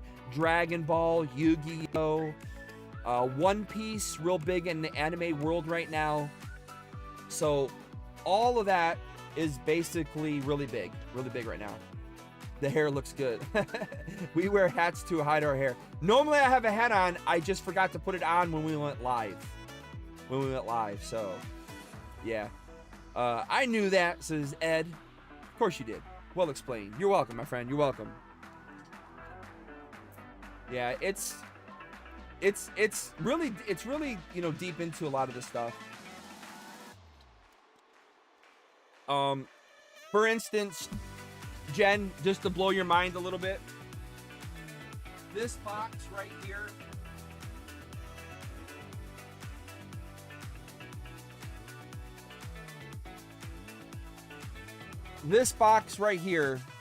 this is a sealed original base set Pokemon booster box. Never been opened. It is sealed. Now, this isn't the most expensive one. There's actually a couple of different variants of this box. But this box, in my opinion, right now is worth between 15 and 20 grand. Now, more and more of them keep getting opened. So I'm starting to think that we're going to be hitting the 20 grand mark again on this box. At one point in time during the the KOF era, this box hit $35,000. I could have sold this box to somebody for $35,000. I had an offer of $32,000 on it, and I turned it down. And I didn't pay that kind of money for it. I didn't pay even close to that. So, but yeah, so it's not just about a card, but it also becomes like a mini investment to a degree. So a lot of friends of mine are making a lot of money. In fact, I have a couple of friends who've actually become millionaires. I'm not kidding. Over the past 3 years, they become millionaires from flipping Pokemon, Yu-Gi-Oh, One Piece. It is crazy. Yes. It's insane how much this stuff has become, man. Interesting. I did not know that, because Jen. Yeah. This box is from 1999. That's when this box originally came out, 1999. But again, there's different variants. The real famous one that you've heard about on TV, because it's made national news. They've had TV shows done on it. It's called the first edition box. That box is worth $250,000. Well, I think recently one sold for $200,000. I think. I'm not positive, or I could be wrong. It could be $500,000 for the first edition base set box. I think it might be $500,000. Hey, John Paul, what's going on, my friend? Open that booster box. Negative, my friend. It's locked. It's locked in this seal thing. It can't be opened. See? It can't open it, man. Sucks, right? I was gonna open it.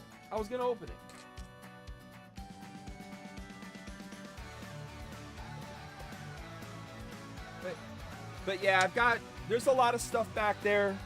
Again, it becomes very valuable, and you know, a lot of people are making a lot of money in Pokemon right now.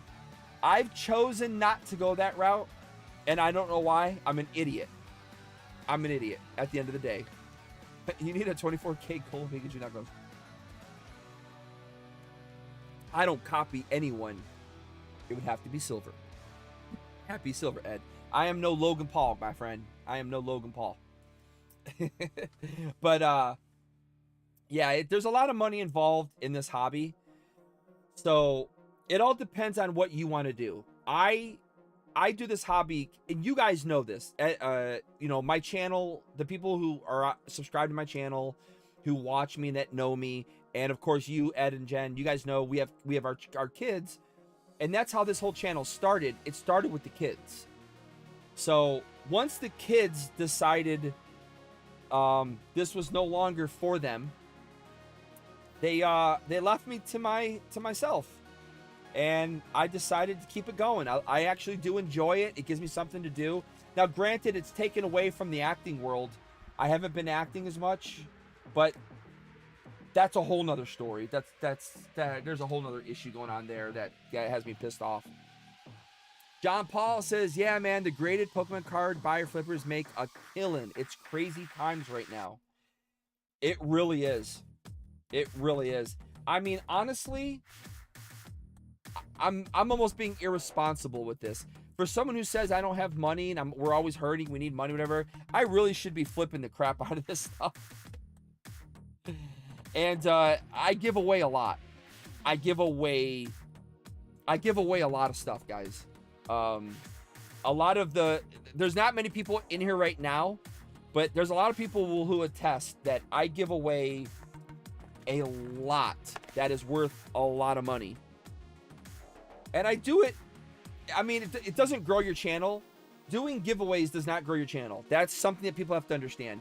Unless you're doing massive, and I mean massive giveaways, you just don't grow your channel that way. It's really tough to grow by doing giveaways. Everybody's tried it. There's probably been one or two people that have maybe been a little successful on it. I know a friend of mine named Pokeballer Mike. He does a lot of giveaways, but he has a game. He does a game show. So I wouldn't call that giveaways. That's a little different. Poke Rev, one of the biggest people in this hobby, he kind of made his channel grow from giving away stuff, because he really didn't offer anything to anybody outside of giving away things. But he's also an old-time collector who has a huge amount of vintage product, and he kind of was really well known for that. But yeah, otherwise, I mean, are these? I'm trying to see. I had some. I mixed up a few cards by accident. I'm trying to see which of these. So this is all Sun and Moon era stuff. Why is this here? That doesn't belong here. But yeah. You have a good heart. Oh, I appreciate that, Jen. Thanks. EpicTube is the Givey King. Yeah. Phantasma official. So I had a company sponsor the channel.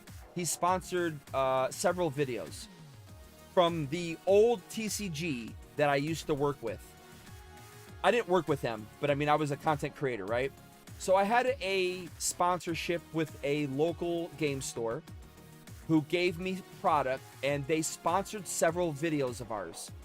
And basically I opened up booster boxes of this product, and we gave it away to people on stream. I paid for all the shipping charges. People got free content, free cards, right? The guy that's in here, Phantasma, I pulled a card that went to space. Not a joke. It went to the outermost atmosphere, which is space by it's officially space by definition. And it was a serialized card. So that means that the card only was made, let's say they only made 100 of that card, or 50 or 25 of that card, and it had a special number imprinted on the front of the card. And that made it uber rare. Like really super rare. And I pulled that card for Phantasma in stream. So basically what it was is I ran a wheel.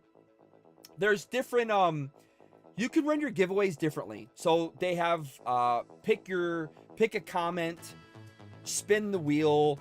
I use Streamlabs to run my setup. Streamlabs offers a giveaway system that I could be using as well. But people can't physically see the giveaway happening, and I don't like that, because you'll quickly understand once you guys are, you know, continue to grow. And if you guys, you know, give away something, like maybe you give away like $100 pass to Caesars or something, right? You'll quickly realize that people will be very quick to like attack you. Yeah, it sounds crazy. It sounds crazy, but people will attack you because they'll be like, you gave that, your friend won that giveaway, or we couldn't see who won it. You know, we could. So you have to be very, very, very transparent when you guys do a giveaway. Very transparent. Let me show you real quick. Sorry guys, I'm just trying to, I'm trying to help my friend Ed and his wife Jen with their YouTube channel, who's growing very well. They're doing extremely good, but I just want to show them some of the pitfalls that you can experience when you are running a giveaway. So let's go over here. Let's go to our social media here. I gotta get the window, sorry. Let me get the window here. I don't know why this doesn't save. I mean, it should save automatically. There it is. Okay. So, what the heck? What in the world happened here? What is going on? What happened to... Okay, I must have been doing something with this window. All right, so let's try to get it small, and then let's see. This is part of content. You're supposed to, a good streamer has all of this stuff done in advance so people don't sit through this crap. This is why live streaming is the hardest thing to do. Live streaming is the hardest thing to do. It's not easy. And I'm sure Phantasma and some of the other people in my stream right now, they'll tell you the problem. That's why my channel, but anyway, well, let me show you real quick. So I can get rid of that. Yeah, I still have audio, luckily, fortunately. All right, so let me show you something. This is why my channel, I have embraced what's called the dumpster fire.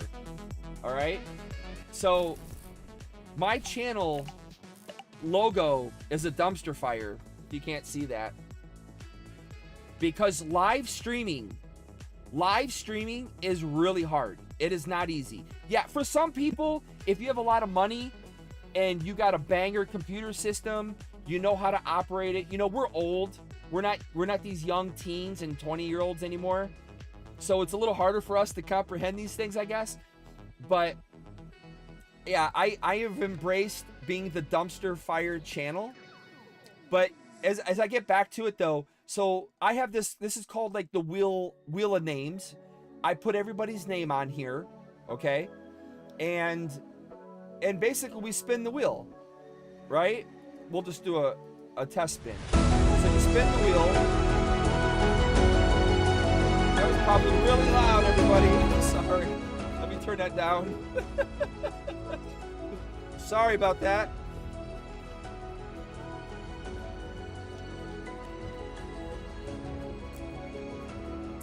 But oh,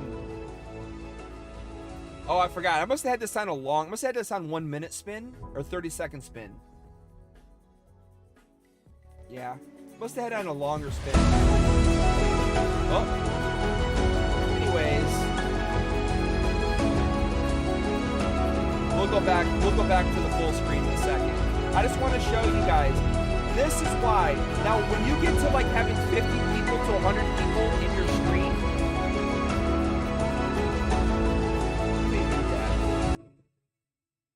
I'm gonna mute it. All right. Now, you didn't win anything, Poing. Sorry, my friend. You didn't win anything. This is just a test. This was just a test, Poing, if he's watching or listening. But yeah, so it's really important. Just remember that. It's really important to be very transparent, because the second that if you give anybody any reason for not being transparent, they will come after and attack you. It is crazy, dude. It is super crazy what people get in their mind. You can be like, but this is a free giveaway. Dude, people don't look at it like that. They take this crap serious. And I take my giveaways very serious as well. But, man, people they'll come after you. They really will. They will come after you. It'd be like, you know, we didn't get to see you do the giveaway. We didn't get to see you do this.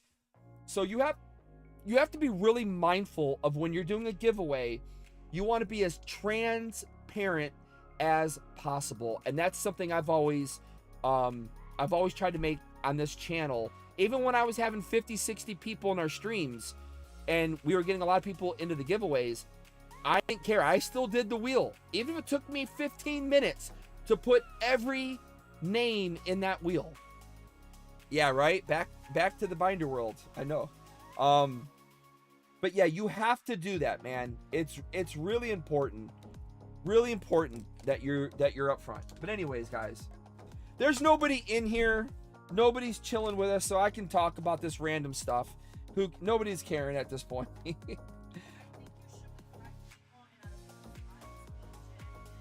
Yeah, there's like nobody in here. Yeah, it's like I said, it's also, oh, there is a YouTube there is a YouTube problem today. It was on X. They tweeted out at 4:30, YouTube did.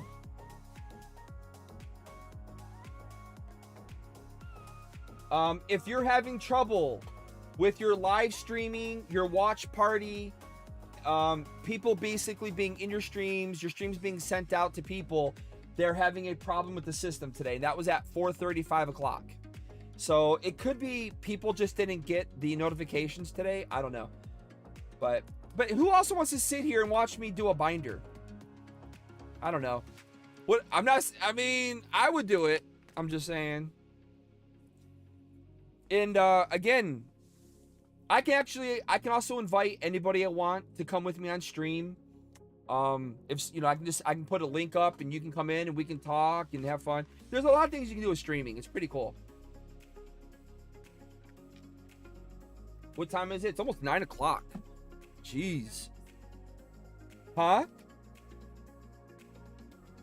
Oh. Yeah, where Dad is at.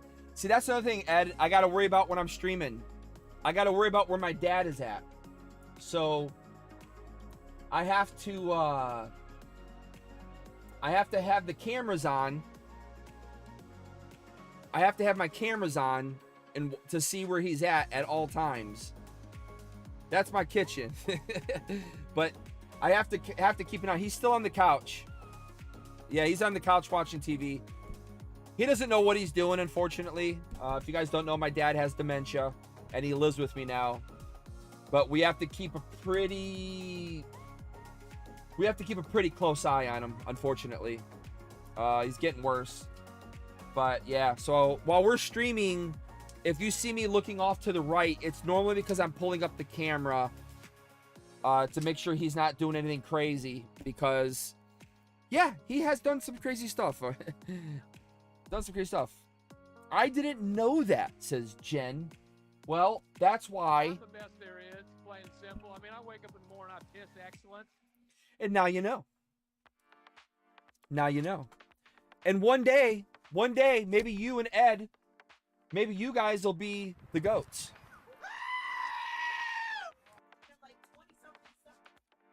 Dude, their channel's doing crazy. It's just the shorts life. And the shorts life is really, really tough. That's the problem. Shorts are very tough. Okay, so the number one, have you guys seen the dude from Michigan? The guy who makes YouTube shorts and TikToks from Michigan? He has like the super butt. It looks like he has butt implants. Have you guys seen that guy? Yeah, look at that. 23K. You guys have grown so crazy. But have you guys not seen that guy? Have you not seen him? Hold on. We gotta find. Hold on. Where is he at? What was his... Let's see if his stuff pops up.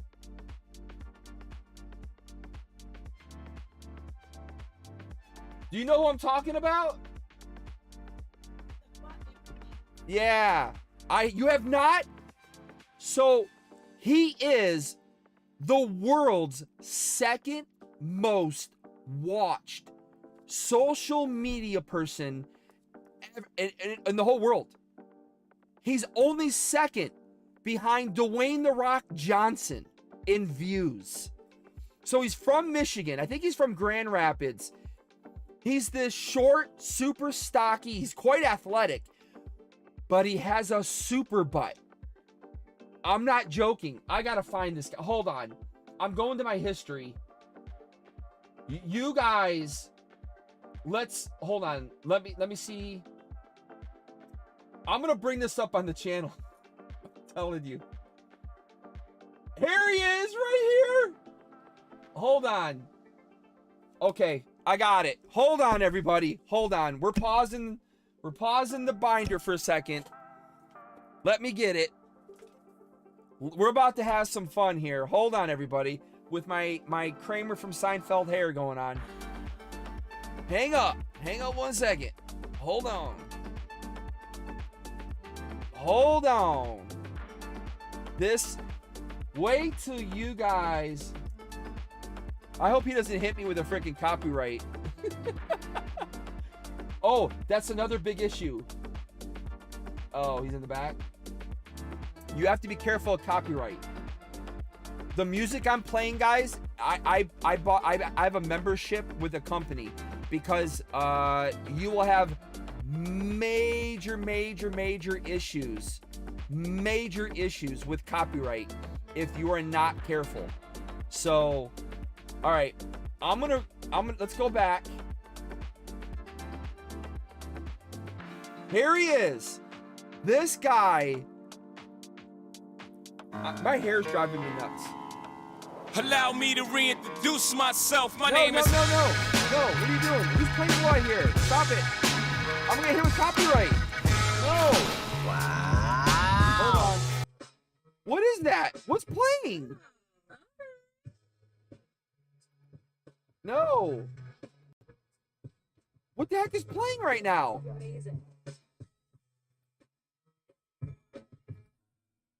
What is playing? TikTok star Frankie LaPena. An overnight viral sensation. One and only Frankie LaPena. Frankie LaPena. Why is this playing? No. I'm gonna get hit with copyright. Stop. Dang it. What the heck? Holy crap. All right. Here we go. I'm gonna play a couple of his videos. He's just, look at his butt. Look at that butt. It's real. It's not fake. That's his real butt.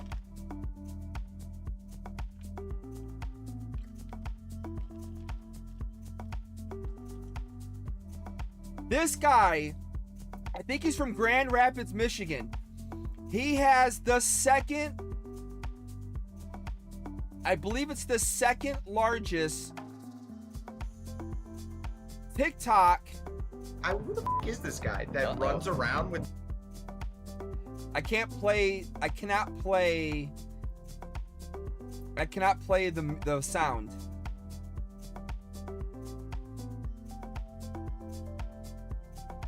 Hold on. We gotta find one of the good ones here.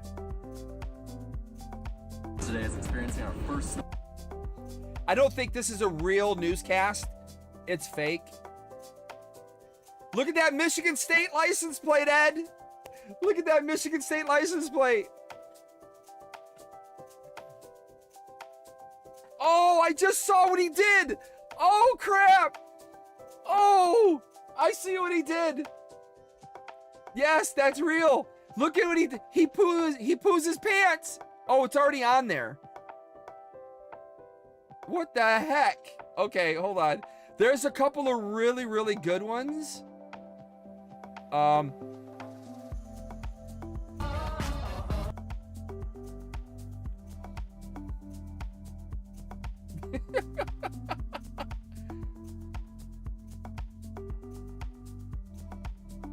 I don't know, dude. This crap is hilarious. Laugh my butt off. Is that real? Yeah, it's real. It's real. Those gotta be implants. Oh, dude, I went down a rabbit hole. I went down a rabbit hole last week. No, no, no, no, we can't. I can't have music playing. God, I'm gonna lose this. I'm gonna hit with copyright so bad.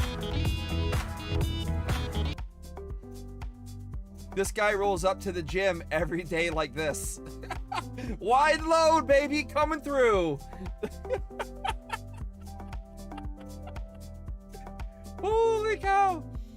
This is freaking epic, man. I literally binged watched so many of these videos.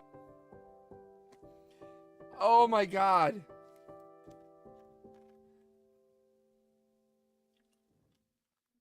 But yeah, he's a Michigander. Level 4 and level 12. Here comes level 6,000 and level 4,000. I mean, his videos are so simple. It's not like they don't do a whole lot. Here you go.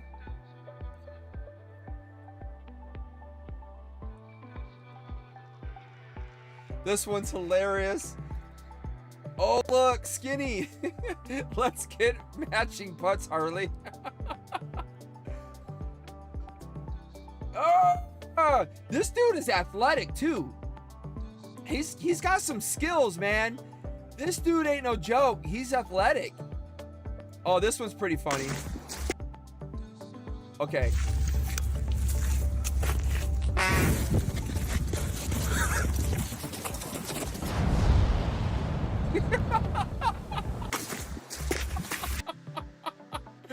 Oh.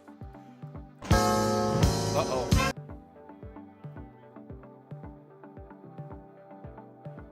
They're at the airport, just walking through the airport. Oh, this dude is crazy. That would be awesome. Matching butts. I know, right? There's a really, really good one I want to show you guys. I thought that was really crazy. Here you go. Here's one of your like wrestling stuff. Nothing. This one ain't too big. I mean, look how the cups are like animated in the air before they move. That is so crazy. Check this out. That is hilarious. This is stuff that Eddie and I would have did back in the day. I guarantee it. We would have definitely did this. Oh, we got took down. Oh. I mean, this is the stuff that people want to watch, which is crazy. This guy, not a joke. He has the second most views on all of social media. He's only second to Dwayne Rock Johnson. I was like, no way. It's legit. And he's got legit skill. Look at this. He's got skills. Check it out. The Hamilton, they're a big YouTube channel. They have like all these high-end cars. I mean, look at this. I actually watched the Hamiltons. They're one of the YouTube channels I watch. That's insane, right? Guys, oh my God, you guys, I could be here all night watching this stuff. I want you guys to see this one though that's really good. I'm gonna see if I can find it. There's a really, really good one that's hilarious. Now, a lot of these, this is the one, this is one of his biggest, most viral ones. Now, I think it's this one, right? I think this might be it. No, he's got a way bigger one. Phantom footage. That's on a really very expensive camera, like a $100,000 camera. So $100,000 camera, $150,000 versus an iPhone.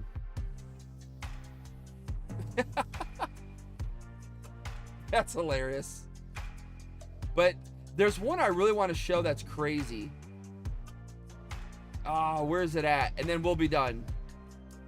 Oh, he gets his ass beat really bad from this chick.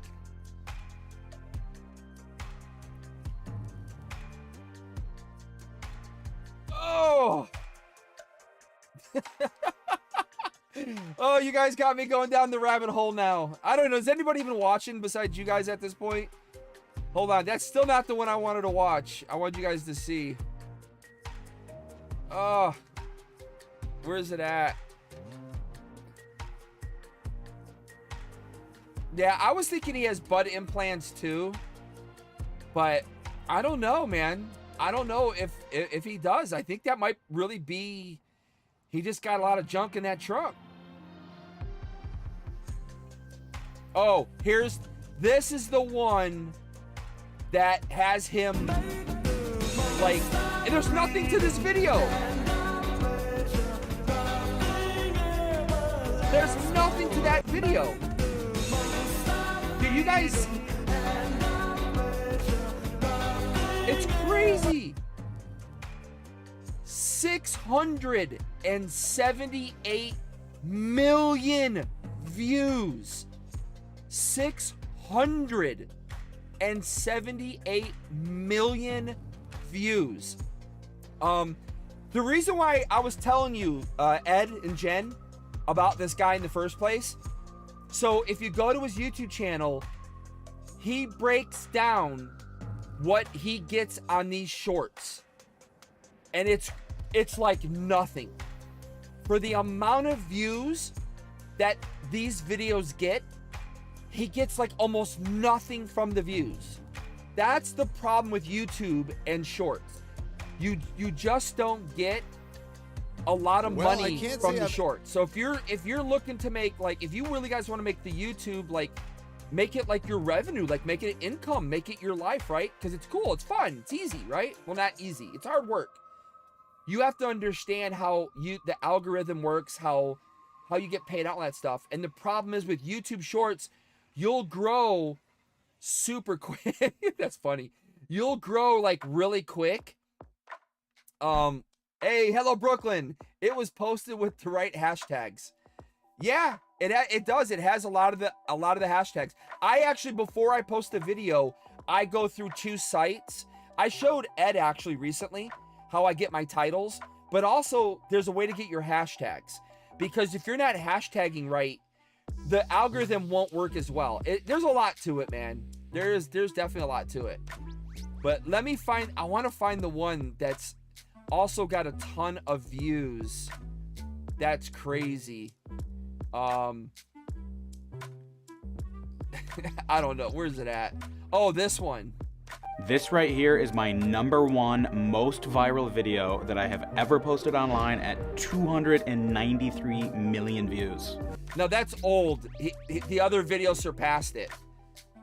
Trailer. So let's take a look at how much money this video made me. I posted this video roughly 300 days ago on YouTube Shorts. 1.2 million hours of watch time. If you convert 1.2 million hours into days, that is 50,000 days humans have spent watching this video. And here we go, big reveal. This video made me $1,900. Not even enough money to pay rent on an apartment for a month. Ouch. So if you thought that us short form viral video creators were raking in millions of dollars from views, guess again, cause we ain't.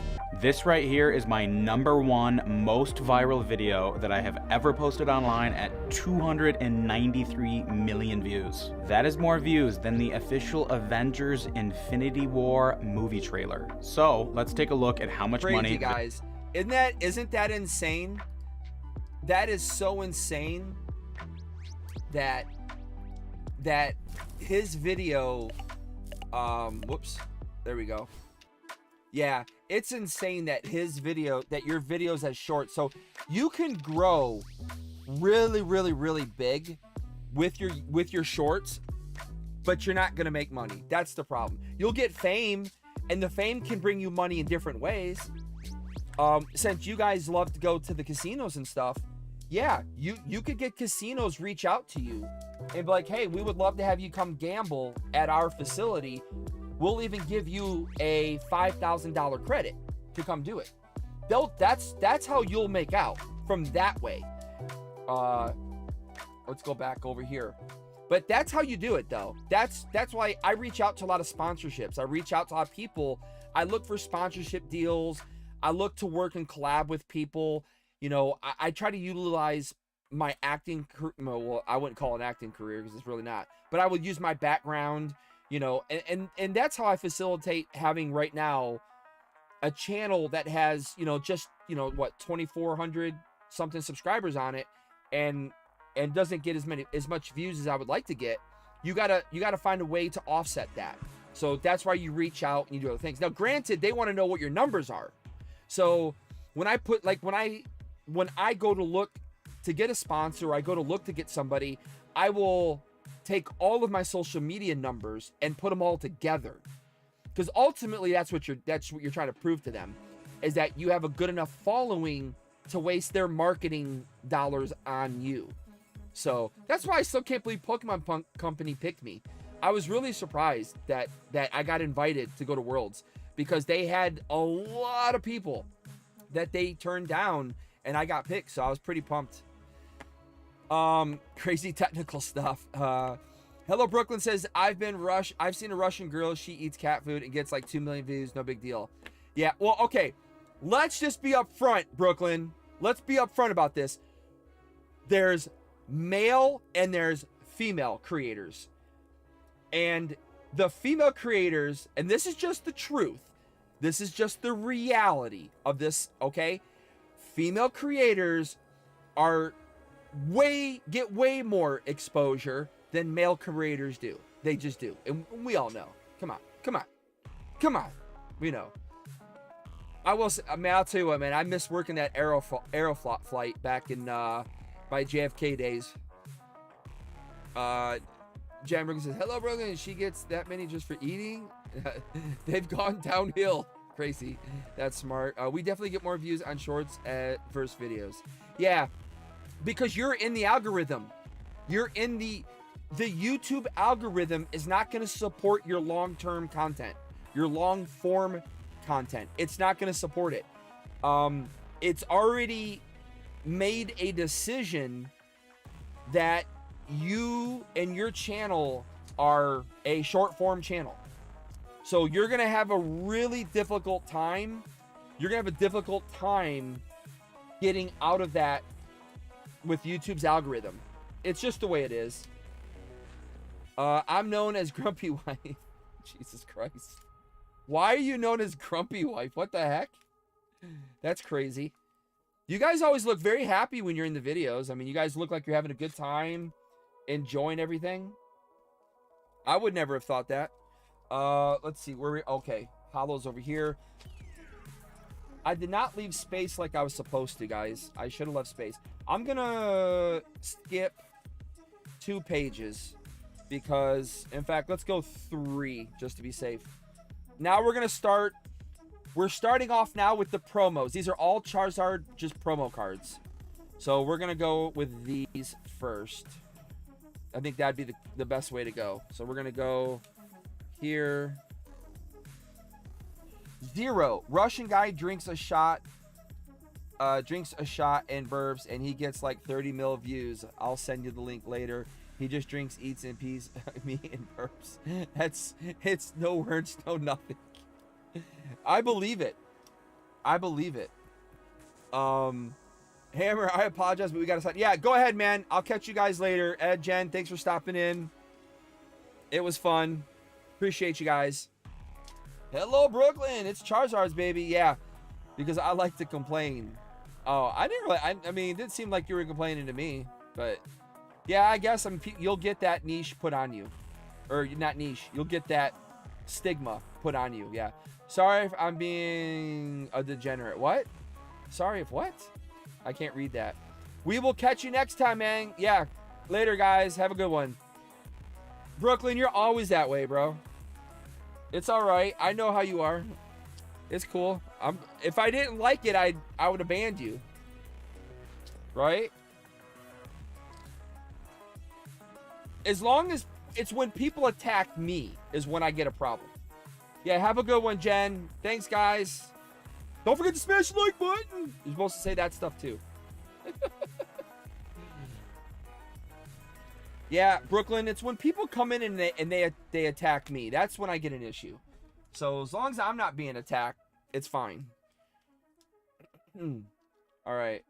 We want to get our team up. We got our Vivid Voltage, our Pokemon Go. We want these cards in here for sure on this page. Oh, you know what? I was going to leave. Yeah, for promos, let me leave another space for the promos because these are all. So now we're into the hollows. These are all nothing but hollow Charizards. So we're gonna leave a little space. We're gonna leave some space for the promos. We'll leave a couple pages, and then we're gonna start off with. We got Pokemon Go. This is the Vivid Voltage promo. Yeah, yep, have a great night, guys. See ya. So many Zards. So many Zards. I don't have... Dude, there's people who have way more than me. Hey, the Ghost Train conductor's in the house. What's up, my friend? Sheesh. Well, let's give a good sheesh here. There we go. There we are. All right, let's continue on. Okay. Here is, hands down, the worst Charizard artwork I have ever seen. I hate this artwork with a passion. I know there's people who like it. I just don't. Where's it at? Am I too far? Right there. You guys, who can name where this is from? Can anybody recall which... Where does this artwork come from? I really do not like that artwork. I mean, this camera, I'm using a GoPro for the overhead look. So I don't have the high-end camera to show you guys better detail. But I hate this Charizard. I really do. I shouldn't say hate. That's a bad word. But I definitely don't like this one. But we got to have it. We got said Japanese Zards in here. Bro, we got an event at the Yankee Stadium tomorrow. It's gonna be no. Yo, that's crazy. You guys are DJing? Send me Zards. Ghost Train. Sheesh. Never seen it. It looks hungry.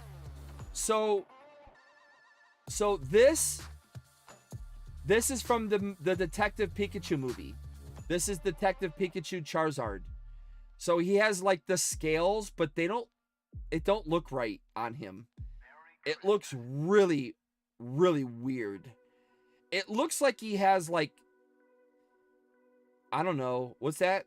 Smallpox or something. Monkeypox? I don't know, what's that called? That's what he looks like he has. Like he's broken out in pimples or something. I don't know. I don't like the way they did it. No DJ, I'm photographing. Oh, you're photographing. Oh, dude, that's freaking epic, man. I live near Yankee Stadium, and I've only ever been there once in my life. What? Phantasma, are you for real? My wife was a diehard Yankee. I should say that. She wasn't diehard Yankee. She was diehard Derek Jeter. All about that Jeter life. She loved Derek Jeter. All right. Oh, here's one of my favorite Charizard cards too. I love this card. Beautiful, beautiful card. And I love photography. I have my Canon EOS R. Yeah, it was a Yankees game my girl had free tickets to 5 years ago. I mean, we've only been to, I think, 2 Yankee games when we lived there. But we lived out in the island, and we used to go to like Mets games a lot. So we used to get free tickets for the Mets games. So yeah. I just got a Jeter I just got a Jeter pre-roll. Jesus Christ. Can you guys name what set this one comes from? What set does this beautiful Charizard come from? Can you name it? Where is the camera at, man? Am I out of... Do I gotta go more? Okay. So... It's so hard with a GoPro, man. It is so hard using a GoPro. Because the GoPro, I can't really tell where the heck I'm at with this thing. All right, right there. He retracted it. You didn't have to retract it. I got it. We already saw it, Brooklyn. We saw it already. It was too late to retract. I love that Zard card. Generation says Ghost Train Conductor. That is right.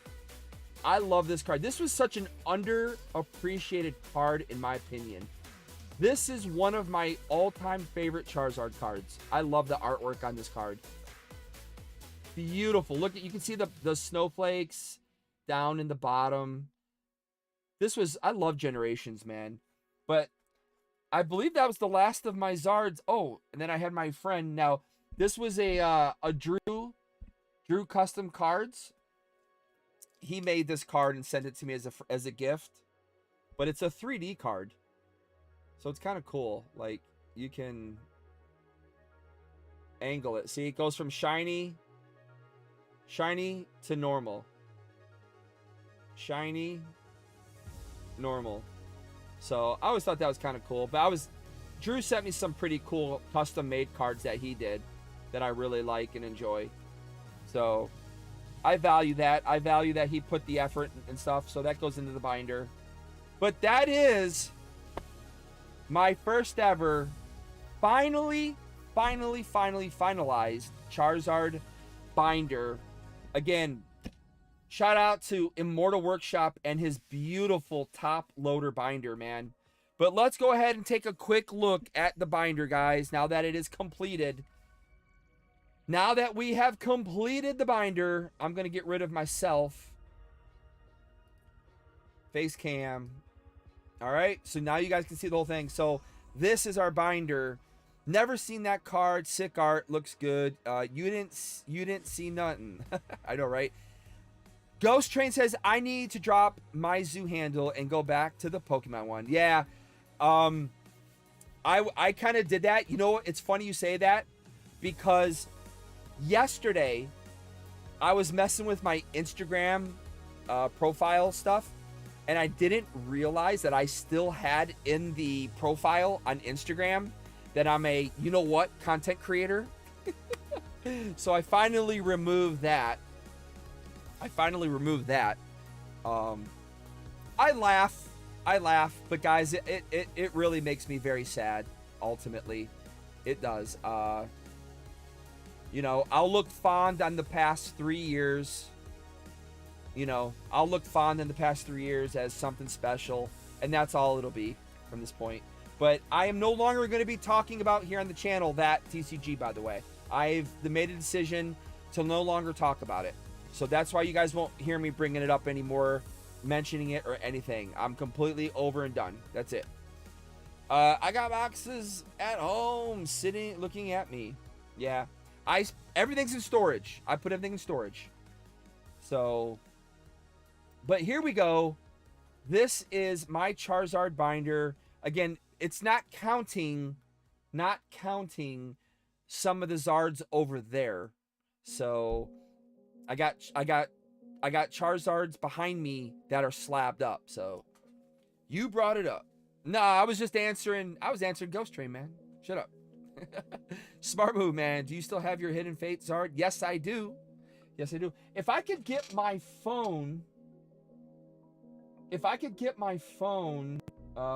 can I post my YouTube? Oh, Isabella, she wants to post her YouTube stuff. Mira, Sueli, are you here?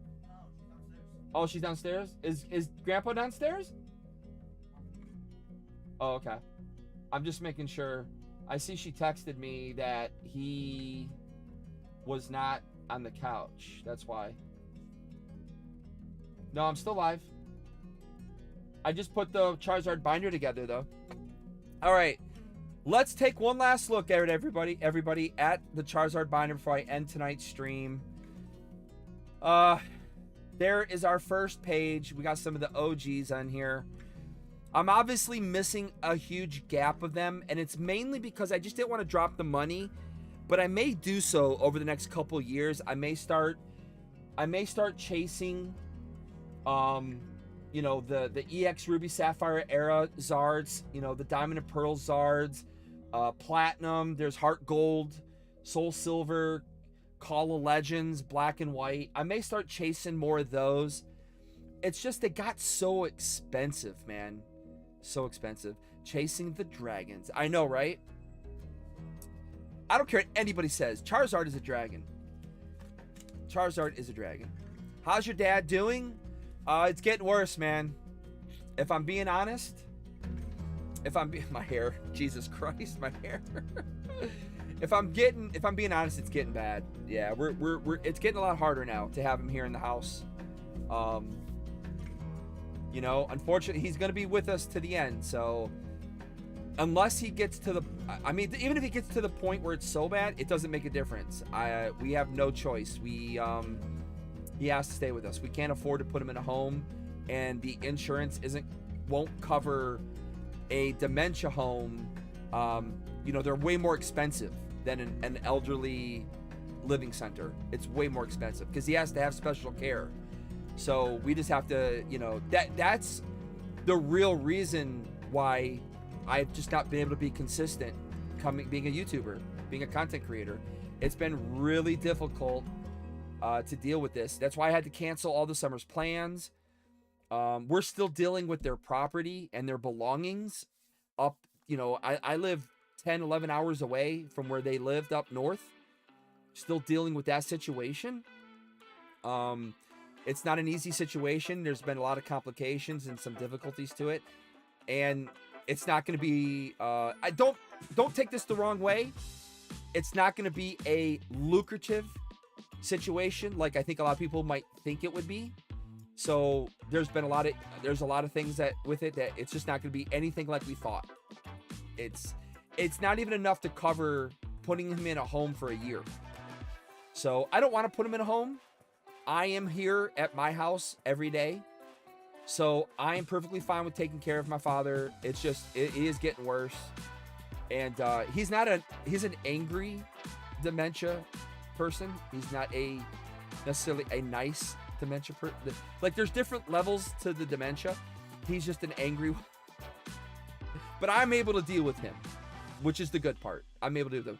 But he is kind of forgetting who I am. He can't say who I am, but he sees me and knows who I am still. But he can't say who I am, which is pretty sad, you know. But that's just the way it goes, man. That's the way it is. It takes a lot, man. Hang in there. Yeah, definitely. I appreciate that, Brooklyn. I really do. It's definitely been stressful on the family. My kids don't understand, like, they don't quite understand what's going on with the situation. So it's kind of weird, you know, but because he'll yell at them. And my dad swears. Everything's a swear. So, and he screams. And my dad's an ex-biker. And he looks very mean to them. So I told them, just laugh. That's all you guys can do. Just laugh. Yeah. My aunts and mom had it. Oh, that's sad, man. That's sad.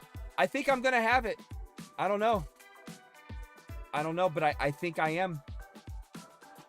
I think I am. Just because of current problems I have when I have to memorize my lines. When I have to memorize something, I struggle very badly. Like, all my actor friends can memorize their lines very, very quick. I have a fly up here. I want to kill it. It's going to drive me nuts. I haven't had a fly up here in a long time. But yeah, so I just, look, it's got my attention. It's got my attention. But But I have a very difficult time. Like, my friends can all memorize their scripts and stuff. Well, not script, we call them sides. They memorize their sides fairly quickly, and I struggle very bad because I have ADD, I have ADHD, I have OCD, I have a lot of issues that really bug me out. I have memorization issues, so it's a struggle for me. It truly is a struggle for me to memorize my lines, and it takes a lot of hard work. So I got to put a lot of effort and time into it in order to make sure I get it down right. Because believe it or not, most shows, most TV, you cannot go off script. Despite what people think, most of the stuff you see is legitimately sticking to script. Okay? The majority of that stuff is sticking to script. So what happens is, like, let's just say Will Ferrell, for instance. Okay? So Will Ferrell will deliver the scene per the script. Okay? Like 100%. And then he'll deliver it off script. So he'll improv.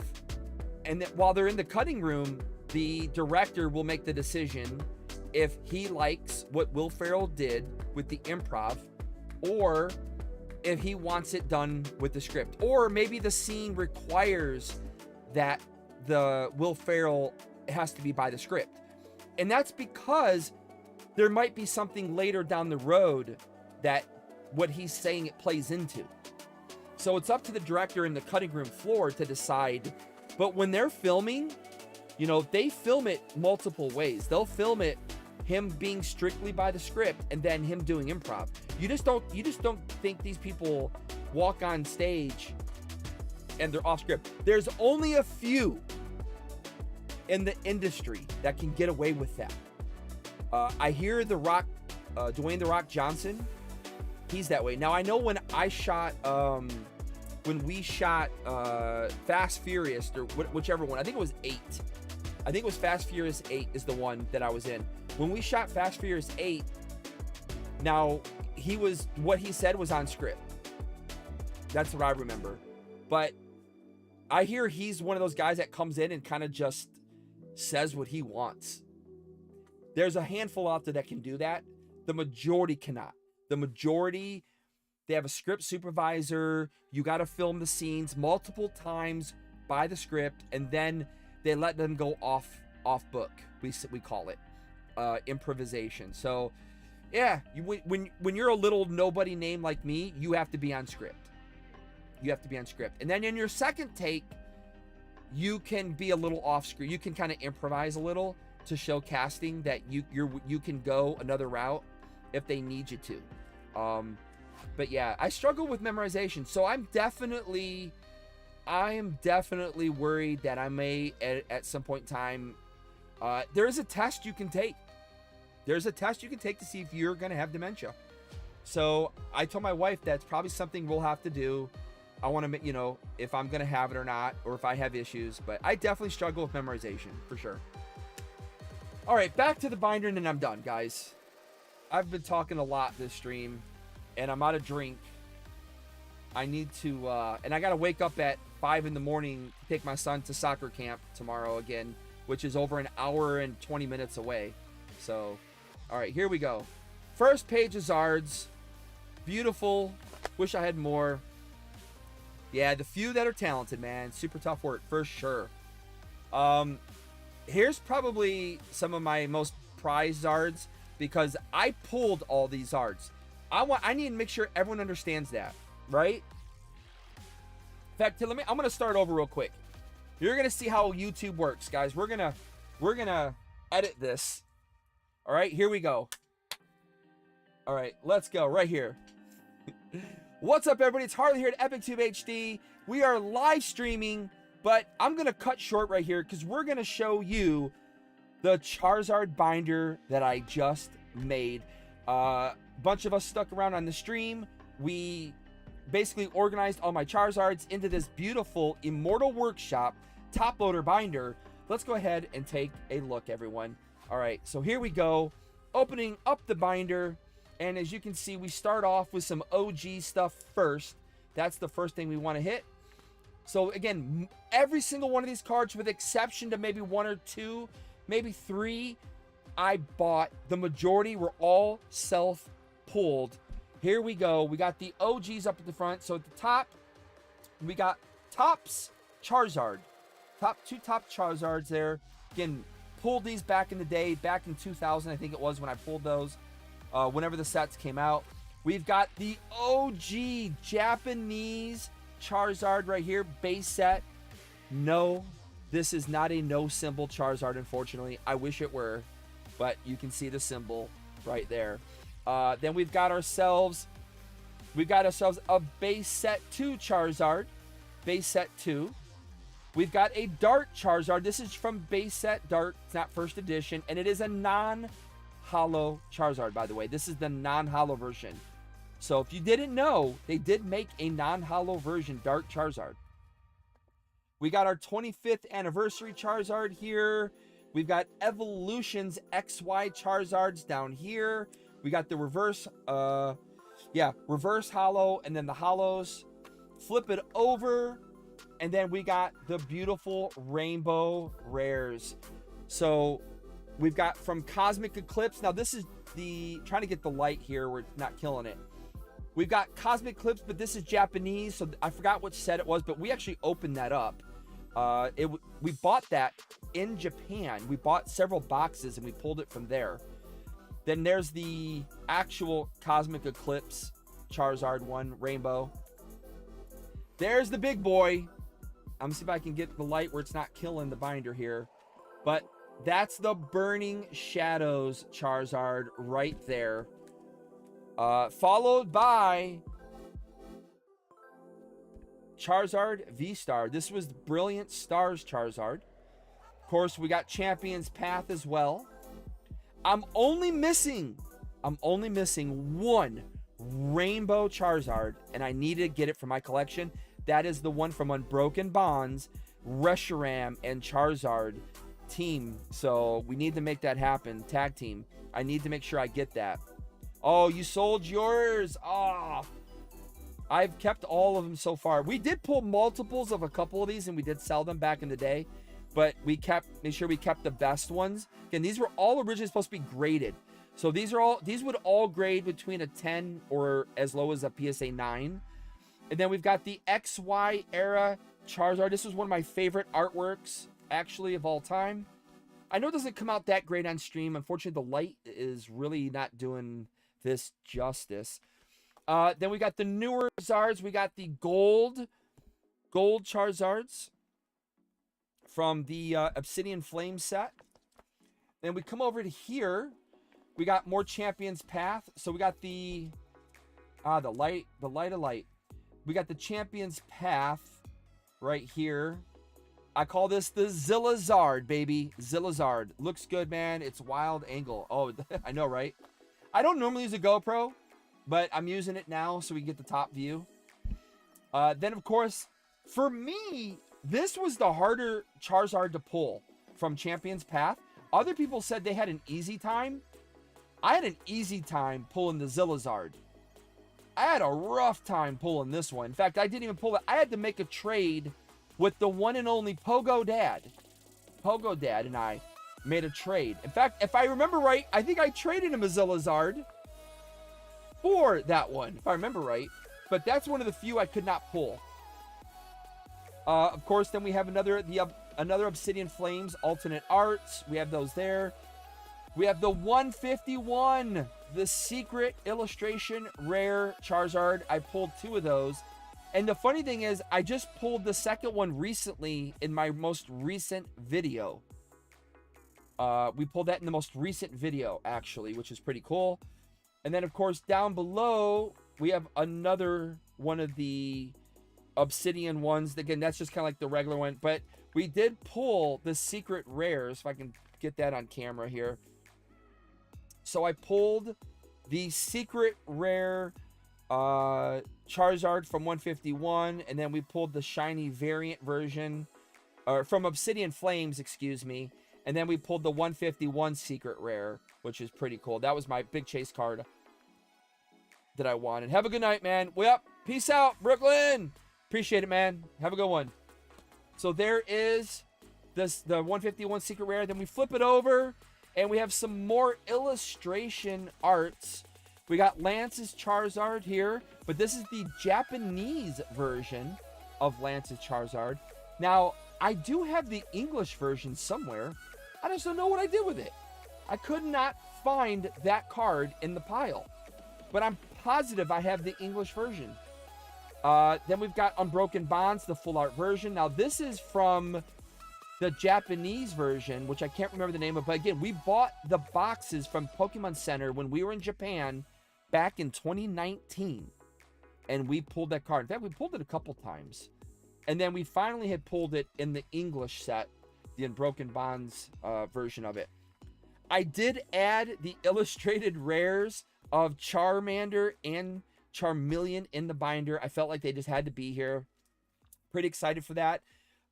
We both pulled and picked up these cards in Japan. So we have Japanese version here and Japanese version here. In fact, I think I bought them. We didn't pull them. I believe we bought these two. But we pulled all these. The English version. So I have 2 Charmanders and 1 Charmeleon. We pulled those. And of course, the secret rare from Brilliant Stars. This was the Charizard V version we pulled. And then we go over here and we get to the XY era Flash Fire Charizards. We have those. Now, again, I have more. They're slabbed up. So they're in the slab collection. But these are the loose Flash Fire ones. Of course, we've got evolutions in here as well as the Flash Fire variants. More Unbroken Bonds we have down here. It's the tag team Charizard and Braixen GX. Again, the ugliest card ever made in Charizard. It's that Detective Pikachu right there. I can't stand that card. So disgusting. He looks like he has like chicken pox or monkey pox or something. I don't know. Like all those bumps. They don't look like scales. They look like bumps. I don't know. That's just what I think. But anyways, flipping over, we got the Japanese version of the Cosmic Eclipse card again, tag team, Charizard and Braixen. And then we're here in the Burning Shadows era. We got the Burning Shadows, but it's Japanese version of Charizard. Then we have our tag team, the Reshiram Charizard, but in tag team form. This is the Japanese version. Then we have the English version. And then we get into the Sword and Shield era. We got the Zillazard. I love that card. I thought that was a fantastic card. It's a promo, but either way, it's a beautiful card. Then we have Japanese version, Sword and Shield, the V version here. More Zillazard Vs down here. I love that card. One of my favorite artworks of all time. I absolutely just love that Charizard card. Hands down, remains one of my favorites. Then we come over here. We got some V-Star action. We got the English V-Star. And we got the Japanese version. And then there's our normal V here on the end. We got Japanese V. And I pulled all that. All that was pulled. And then now we're into the Scarlet Violet era. So we got the EX versions here. We pulled 3 now. And then we've got the, like, I call it like the new Crystal variant Charizard right here. Crystal variant. But it's the Japanese version. And I did pull this from Shiny Treasures. So that was pretty cool. Made some room for, you know, I got to move things around. We're flipping over to some full arts. Here we have the full art versions of some of these cards, and then they're promos. So they're actually promo slash full art variants. Of course, from the Charizard Premium Collection box, we got that. Also, I do have the metal version. I do have the metal version card, but it is, I have it put away somewhere. That's why I don't have it in here. I probably should put it in here, though, to be honest. Of course, that came from the GX Tag Team box, that card right there.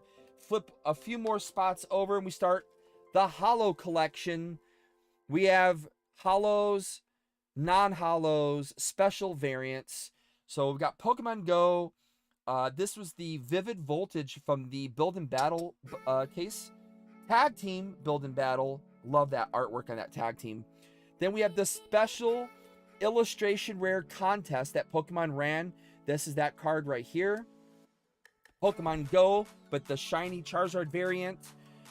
We have Japanese version of Dragon Majesty, Tag Team Japanese version, Dragon Majesty again Japanese version.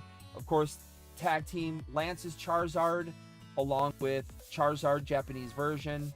And then we have the English version, non-holo. We have the reverse holo. Then we have that ugly, that Japanese version of Detective Pikachu. Generations Charizard, one of my all-time favorite Charizards ever. Have a good night, man. You got to run. And then we have my friend Drew Custom Cards. This was a custom 3D effect card that he made for me and sent. And that, my friends, is our Charizard collection. I am so happy to finally, yes, don't mind my crazy hair, everybody. So happy to finally get the binder done. It has been long overdue, and I mean years overdue getting this done. But that is going to do it, everybody, for tonight's stream. Thank you so much for those who could come out and hang out with us tonight. Had a lot of fun. Again, I am so looking forward to heading to Hawaii in a couple months. I'll be there for the Pokemon Worlds as an official content creator. Freaking pumped, man. So excited. But that's going to do it. Hope you guys enjoyed tonight's stream. Make sure you check out my other video that I put on Nom Nom, the World of Nom Nomverse. Make sure you check that out. There was some news I dropped. I got shorts coming out. Again, I got to get the...